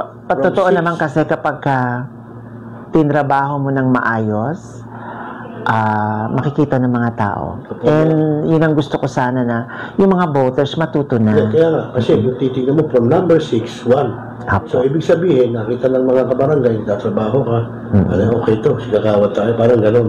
Kasi kung hindi ka dadating doon. So, baka mamaya, hindi ka maupo, di ba? Totoo po yun. So, after mong maging number 1, no, at alam ko nga, yung dating kapitan, namatay, namayapa. So, automatic, number 1 ang uupo. So, nung pag-upo mo, ikaw ba nanumpa? Kanino ka nanumpa? At formal na inilipat sa'yo ang pagiging kapitan? Nawala si Kap January 7. So, January 7, tinawag ako sa ospital, pinapunta ako doon. So, doon na nag-aagaw buhay siya doon eh. So, pinapunta ako doon. Andun yung family. Hindi na pwedeng pumanig sa taas eh. So, video call na lang. Sa video call, nakita ko, hirap na rin naman siya. So, nandun ako bilang kaibigan na niya, no? Kasi, na-earn ko yung respect, saka yung trust niya. Kasi hindi ako nagmadali sa posisyon eh. Hanggat kaya ni Kap na umupo bilang kapitan, sumusuporta ako. So, hindi ako gumawa ng hakbang na posible siyang, alam mo yun, dahil may sakit siya, kailangan niya na mag-leave. Hindi po. Ang katwiran ko, hanggat nakakapirma ang kapitan, nakakadesisyon ng maayos, siya pa rin yung kapitan. Alam niyo kasi mga kabarangay, nung pandemic, kami-kami na magkakasama, kagawad pa lang siya, na talaga namang, siyempre, delikado yung time na yun, no? Diba? Totoo yan. Nandito kami sa barangay, namimigay sila ng ayuda, umiikot sa buong barangay ng bayan-bayanan, talagang very risk, delikado, pero nandito sila, no? Si Caprigoy na mayapa, si Cap Art ngayon, at ibang kagawad. So, after nung kagawad, kinausap ka through video call na ikaw ang pauupuin niya, paano naging usapan niyo? Actually, nung December pa lang, na nasa bahay siya, kasi meron siyang chemo. So, sa bahay pa lang, nagsasabi na siya na nahihiya siya sa mga constituent niya kasi nga may sakit siya. Gusto niya matapos yung December ay maglilib na siya. So, gusto niya ako yung pumalit. Pero ang sabi ko nga sa kanya, Kap, hanggat kaya mo, walang problema sa akin. Pero yun, parang hinire-ready ka lang niya na, gusto ko nang mag-leave, ikaw ang pumalit sa akin. So, may ganon. Tapos, yun nga, nag-January 7, lumubha siya January 7. Tinapos niya muna yung event, Pasko at Bagong Taon sa bahay. Tapos 2 or 3 yata din nila sa ospital. Alam ko, namigay pa kayo yata ng papaskong handog, di ba? Apo, kapag ano pa siya. Tapos yun nga, yung 7, nawala siya hanggang sa binabana siya ng ospital, nandun pa rin kami, nilipat siya sa morgue, nandun kami. Tapos bukasan. Okay, so Kap, nung sabi mo nga, namayapa na, bumaba na siya sa morgue, etc. So, ano sumunod? Mga sumunod na mangyayari? Siyempre, yung mga tao nagbabantay doon, siyempre, talagang that time, mababa talaga yung emosyon namin. Lahat, umiyak kami. Tapos, madaling araw yun eh. So, may 7. So, siyempre, nag-broke na yung news na wala na yung kapitan, may bago na tayong kapitan, ganun-ganun. So, pumasok pa rin ako ng January 7, no? January 7, since nalaman na sa City Hall, saka sa DILG, may pumuntang DILG ng 7 din. Dito? Sa barangay? Sa barangay. Pumunta rito ang DILG. Tapos, tinawag ako kay Mayora para i-ano rin yun na ganun yung nangyari nga kay Cap.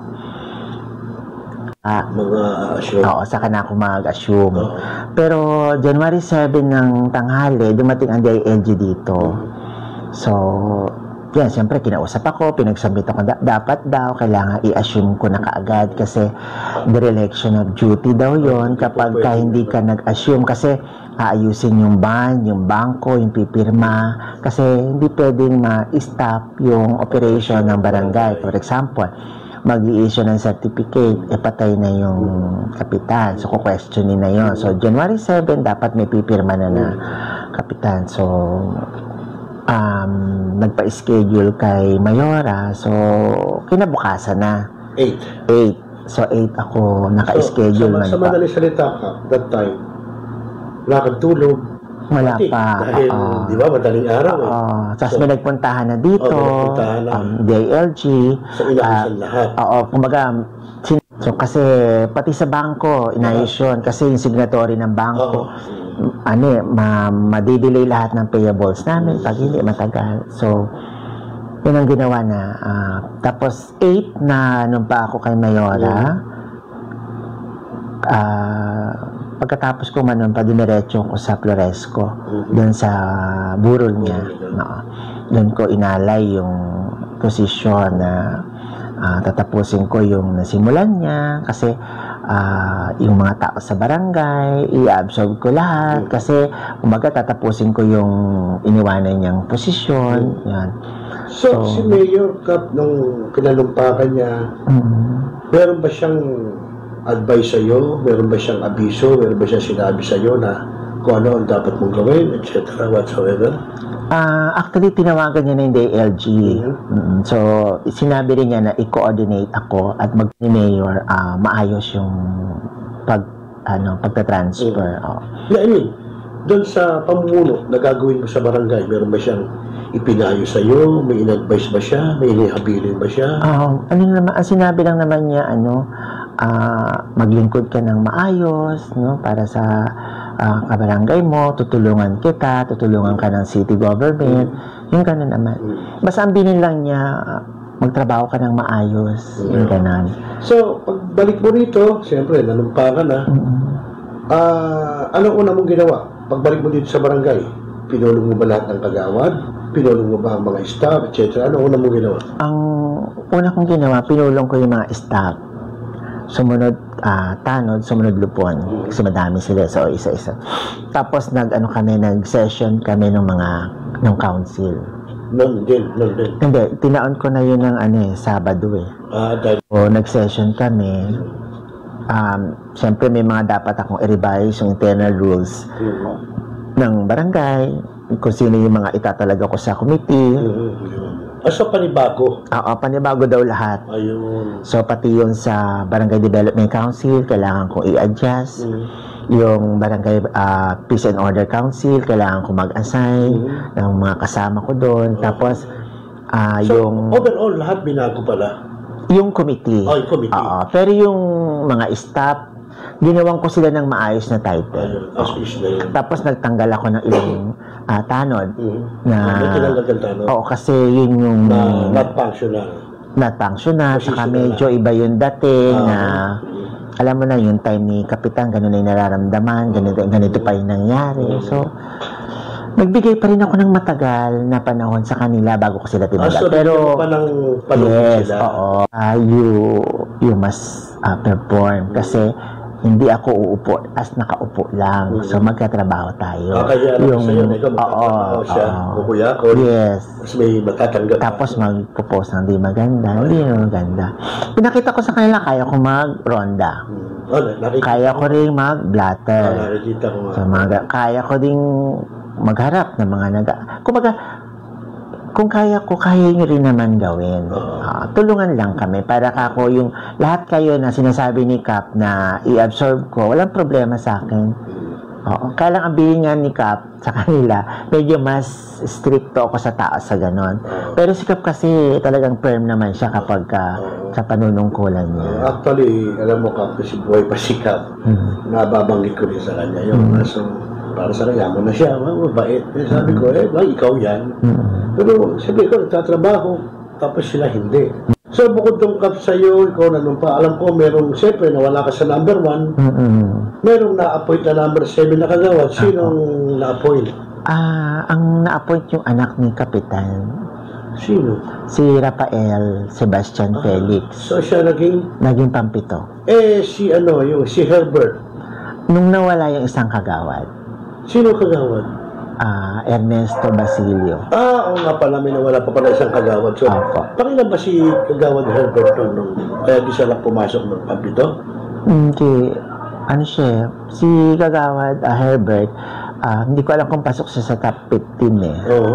Basta medyo malayo rin yung ano niya. Kaya lang kasi siya yung gusto talaga ni sana ni Cap na may pasok. Pero since si Mayor naman nag-agree dun sa anak niya. Ni Kapitan Ringo. So, sino nag-appoint kay Kagawad Herbert na pumasok as kagawad? Ito rin siya. In-endorse mo. So, pumayag naman. Pumayag, So, yan, Kap, nandyan, upo ka na, meron na akit na kagawad, pati yung anak ni Kapitan Ringo. Dito ba sa mga ordinansa sa barangay, may binago ka na, limbawa, yung dating ang curfew hanggang alas 9 lang, may binago ka bang binalangkas dito sa ordinansa sa barangay? Actually, wala naman tayong binago, kundi yung implementation na lang. Paano implementation? Kailangan ipatupad mo kung ano yung ordinansa. Kasi minsan, andyan yung batas, ang problema yung pagpapatupad. So, mas medyo inano natin na magkaroon tayo ng police visibility. So, yung tanod at saka police ngayon, pupunta talaga yan. Talagang nagroroon na. Kahit paano medyo na hindi naman perfect talagang masisiro mo na walang offender. Pero kahit paano, nasasanay na rin yung iba na, pagka ganito. Saka syempre, yung video okay, alas 10 lang dapat. Pag hindi pa rin, ay nako. Marireklamo na sila, may kasama ng polis. So, patatawag sila. Kasi, yun yung ordinansa. Kaya nga pinapaintindi ko sa mga kabarangay namin na pwede naman kayong magdiwang. Kaya lang may hangganan. Kasi iisipin mo rin naman yung kapitbahay mo, may trabaho yan, nag-aaral yan, no? Gusto mo ba na happy birthday tapos sinusumpa ka ng kapitbahay mo, di ba? So, lalagyan lang. So, pag-upo mo ka po na January up to present, meron na ba na dumating dito na nireklamo ka? Meron sinasabi mo, kapitan naman yan, umupo yan. Meron na bang gano'n? May narinig ka na bang gano'n? May feedback ka bang gano'n? Ay, opo, hindi pala talaga maiiwasan, no? Kahit na sabihin mong working kapitan ka o working po ng barangay, meron pa rin talaga mga galit or na hindi mo masasabi mo, hindi mo kaagad na aksyonan, nagagalit agad sila. So, ano ginagawa mo doon? Mga kritiko mo? For example ako, si Kapitan Art, ganito eh. Nakakarating sa'yo na sinabi ko, anong naging ginagawa mo? Anong reaction? Okay, halimbawa, yung may nagreklamo, tapos sobrang sakit ng mga sinasabi sa akin, ang inaalam ko, ano ba yung reklamo niya? Halimbawa, ang reklamo niya, e-trike, dumi ng aso, halimbawa, yung mga planter, mga halaman ko sa. So, ginagawa ko itong e-trike, pinapakausap ko sa kanila. Kinakausap ko, mag-single parking lang kayo. Kasi pag nag-double parking kayo at nagkaroon ng reklamo, nakakarating yan sa PSTMO, ma-i-impound kayo dyan o matitikitan kayo. So, hanggat wala kayong parking na matino, single park kayo. Hindi kayo pwede mag-double para wala tayong napeperwisyo. So, pansamantala lang kayo dyan paparada. Sumunod kayo or else lahat kayo damay. Tapos yung sa aso, coordinate tayo sa city, stray dog catching, ginagawa naman. Kaya lang syempre, marami pa din yung nagpapakawala sa gabi. Sadya, na hindi sinusundan. So, sabihin ko man na wala na natin yung 7 aso sa loob ng almost a month. May mga nagpapatakas pa rin eh. Kaya sabi ko, ngayon, ang sinasabi ko nga sa kanila, sige na, may mag-report lang na ito ay aso na brown, ay aso ni Juan, pati tikita natin si Juan. So, baka yung pagpapatupad na lang, medyo talagang dapat higpitan. So, Kapitan, nandiyan ka na. Yung Kapitan, siyempre, nagkaroon may mga bagong kagawa, di ba? Pero ba kumukontra sa iyo pag nagse-session kayo? Ang session nyo ba regular? Meron bang nagkakaroon ba ng mga pagtatalo sa session? Ano ang nagiging may problema? Well, we have a regular session, no? Every first Saturday and third Saturday. So, dalawa? Dalawa naman. O, parang naging dalawa ito dati, isa lang yun. Sa session naman, pag may hiniain ka, ay see to it na may boses sila. Yung, ito, may panukala ka ba? May gusto ka bang sabihin? Umaga, lahat sila tinatanong ko. So, sa proyektong nilalabas namin, so far, lahat naman kami nakapirma. Lahat yun? Yes, Kung meron mang may question, napapaliwanag naman kasi natin. At ako rin, sinasabi ko sa kanila, ayoko na magkaroon tayo ng issue sa COA.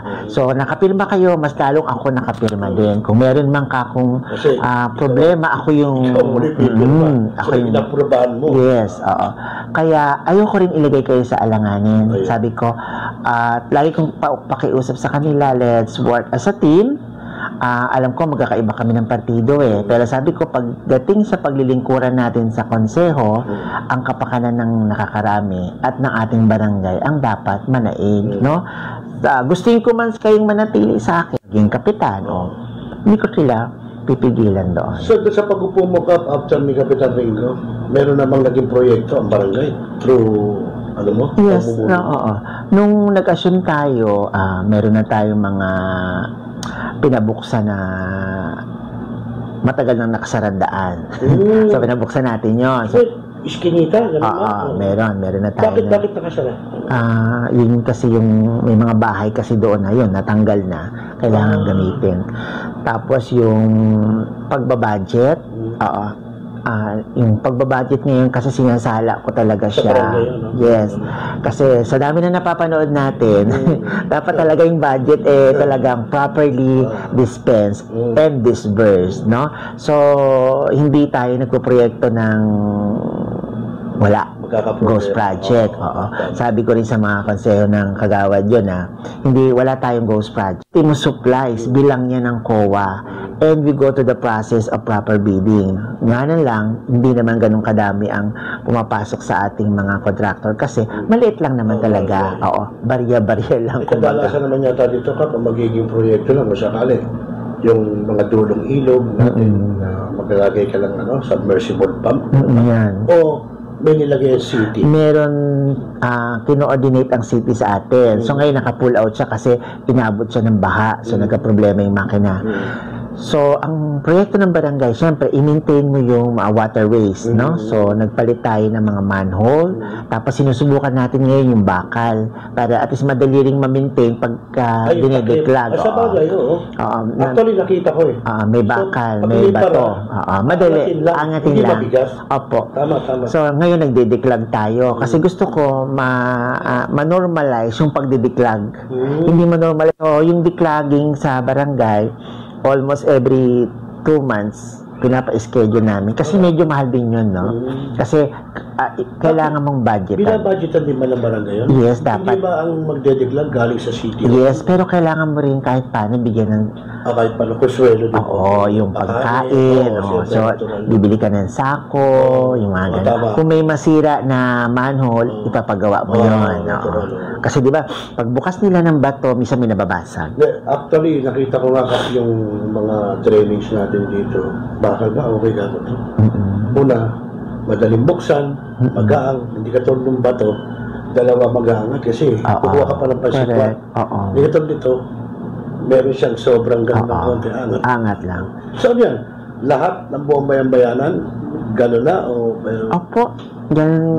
Basta nasira, bakal na ipapalit. Bakal, o kaya simento. Kung ano yung ayaw mo na nakikita mo na tubig, gusto raw nila simento, sinusunod ko naman sila kasi sila yung nakaharap doon. O kaya lang sabi ko medyo pagka nilinis yan, mahirap angat. Pero okay lang po kasi ayaw daw nila dahil naamoy nila yung kanal. May mga masiselan kasi sa amoy din. So, yun ang ginagawa natin. Pero kapag laging basag yung simento, talagang pinapabakal ko muna. Tingnan natin kung ano yung mas matagal. Kat, last word, no? Anong iyong mensahe sa mga kabarangay mo? At syempre, higit sa lahat sa mga basher at kritiko mo. Okay. Sige po. Una sa lahat, nagpapasalamat ako dun sa tiwala, no? Magmula sa pagiging kagawad ko noong 2018, nakita niyo naman na talagang tinrabaho natin, no? Talagang naglingkod po ako sa inyo. And then, itong hanggang sa ako na ngayon po nung barangay, ang gusto ko lang naman ay maging maayos ang ating lugar. Kaya nga gusto ko rin sana ibalita sa inyo na out of 21 barangays, ang ating resolba ng kaso sa barangay o yung tinatawag na katarungang pambarangay, pang third po tayo.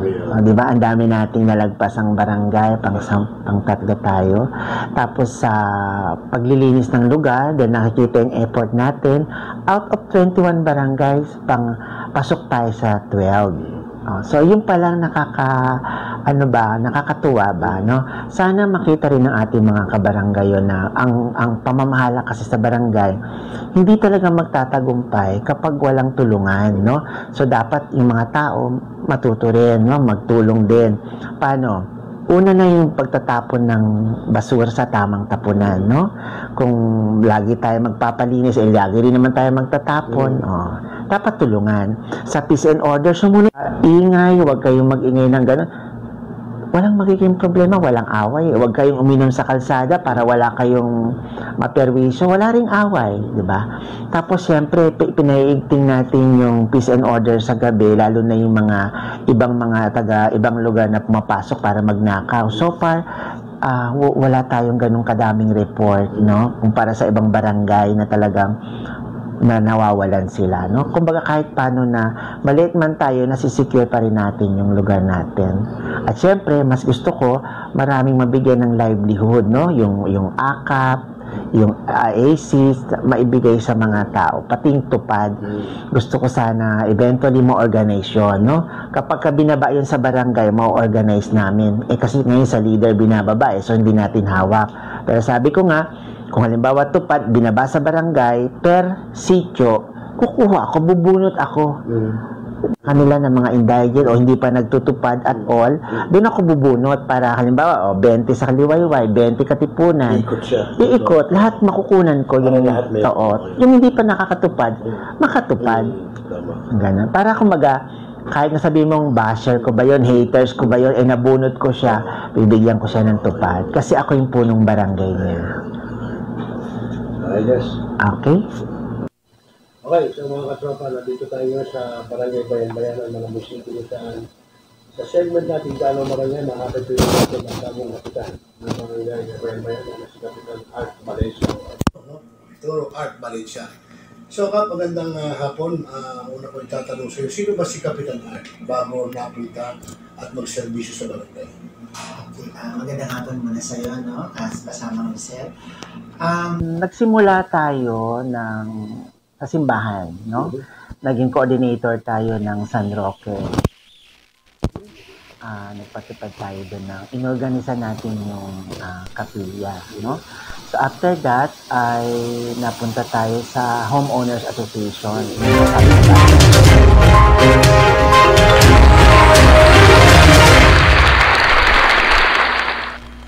Okay, so yun mga kaibigan. At sa oras na alas 9:20 po ng gabi, Philippine Standard Time, napanood po natin, napakinggan yung pong ginawa nating panayam kay Barangay Chairman Art Valencia ng Barangay Bayan-Bayanan dyan sa Malabon, no? Sana yung iba nating mga kabarangay, alam nyo, hindi natin inaalis. Sabi nga ni Kapitan, hindi naman lahat perfecto, no? Pero ganun pa man, siyempre, pinipilit pa rin nating ituwid. Pinipilit nating gawin ang tama sa bawat nasasakupan natin, no? Siyempre, lalo na ngayon, nauuso yung flood control. So, may mga proyekto din ng barangay, no? So, no comment muna ako, pero alam nyo, sa tagal natin nagko-cover, actually, nag-cover na tayo dati sa DPWH. Alam natin ang mga sistema dyan. Kahit naman saan merong sistemang alam na natin, no? Alam nyo rin. So with that mga kaibigan, sa susunod ay magpapanayam tayo ng iba pang mga nanunungkulan sa barangay. Kasama na rin po ang mga barangay kagawad dyan, no? Para alamin natin, ano ba committee niya, siyempre kasama na rin doon, kaalyado niya ba yung kapitan, hindi mo mawawala sa isang sektor ng gobyerno, no? Kahit sa mga national government, katulad ng Department of Environment and Natural Resources, meron pong mga division dyan. So meron ding merong inggitan, may iringan, hindi mawawala po yun. Mga kaibigan, magandang gabi kay Boss Reynaldo Lulu Moreno, no? Mabuhay ka, Cap Art Malaysia at Carousel. Uy, maraming salamat sa iyo, Boss Ray, no? At kay Ma'am Marini Lagura ng Barangay Panghulo, Malabon, at dyan sa lokal ng Panghulo. Si Kagawad Herbert Cruz, ayun, nanonood sa atin. At siyempre si Ate Ruth Peregrino Onopre, asawa po ni Barangay Kagawad Gili Onopre. Ayan, gandi si Kuya Marvin Dilloso ng Media Rider Eagles Club, si Engineer Rolando Cruz Soriano, no? At si Idol Ruth Del Pino, nanonood na rin, ano? Si Ma'am Elvira Sibilia, Judith Nale, at si Consiala Moray Manyalak, nanonood din sa atin. At yan, yung mga iba pa, no? Sila Kuya Cedric Soriano, Pam Peregrino, si Sek, no? Si Sek Pam ng Barangay Bayan-Bayana, maraming salamat. Si Batchmate Aida Razon, ayun, si Cap Art Malaysia, maraming salamat. Toto Maksakdalan, Kuya John Roan. At sa lahat po sa mabaybay, ay muli po magbabalik tayo siguro bukas, no? Para naman sa ating Thursday edition ng programang Tropa. Muli, ako po inyong lingkod, Rosel Lopez. Magandang gabi Pilipinas at mapayapang magdamag. Magandang gabi po.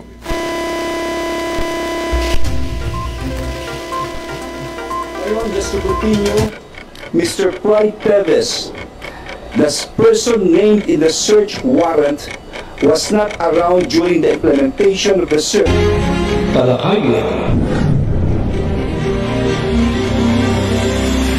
Representative. Opinion.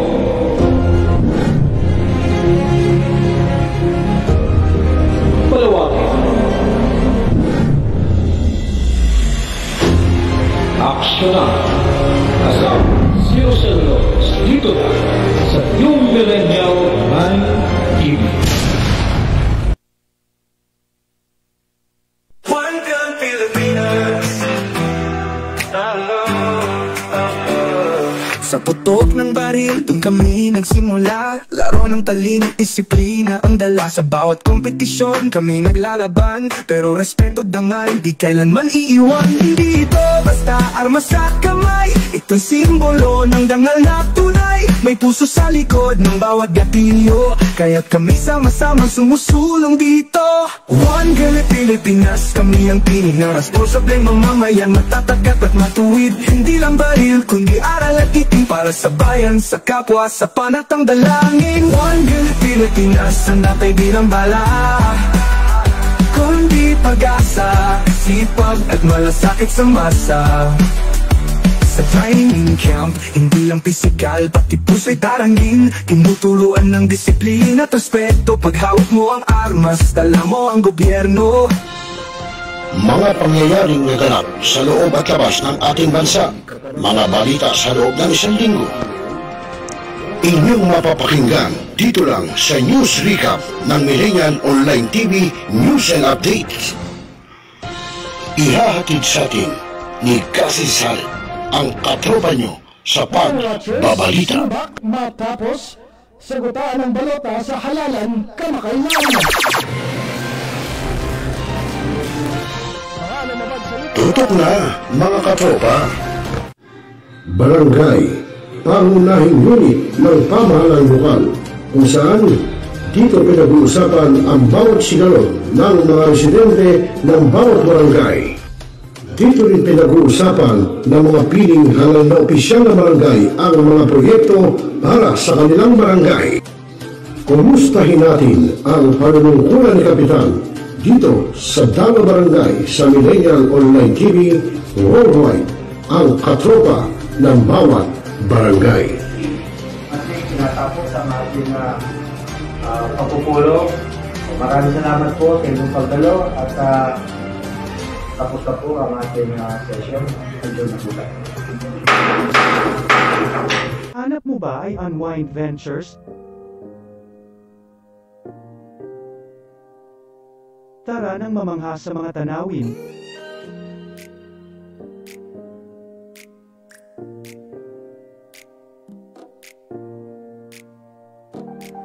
Ano man ang iyong travel goals?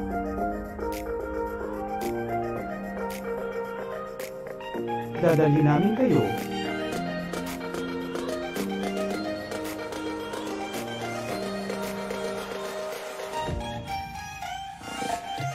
Sa Unwind Ventures at Saya.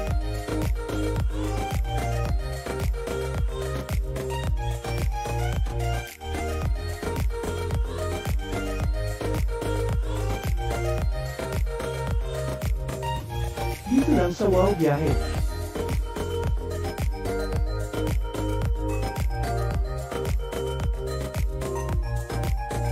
Kaya wow, di ba?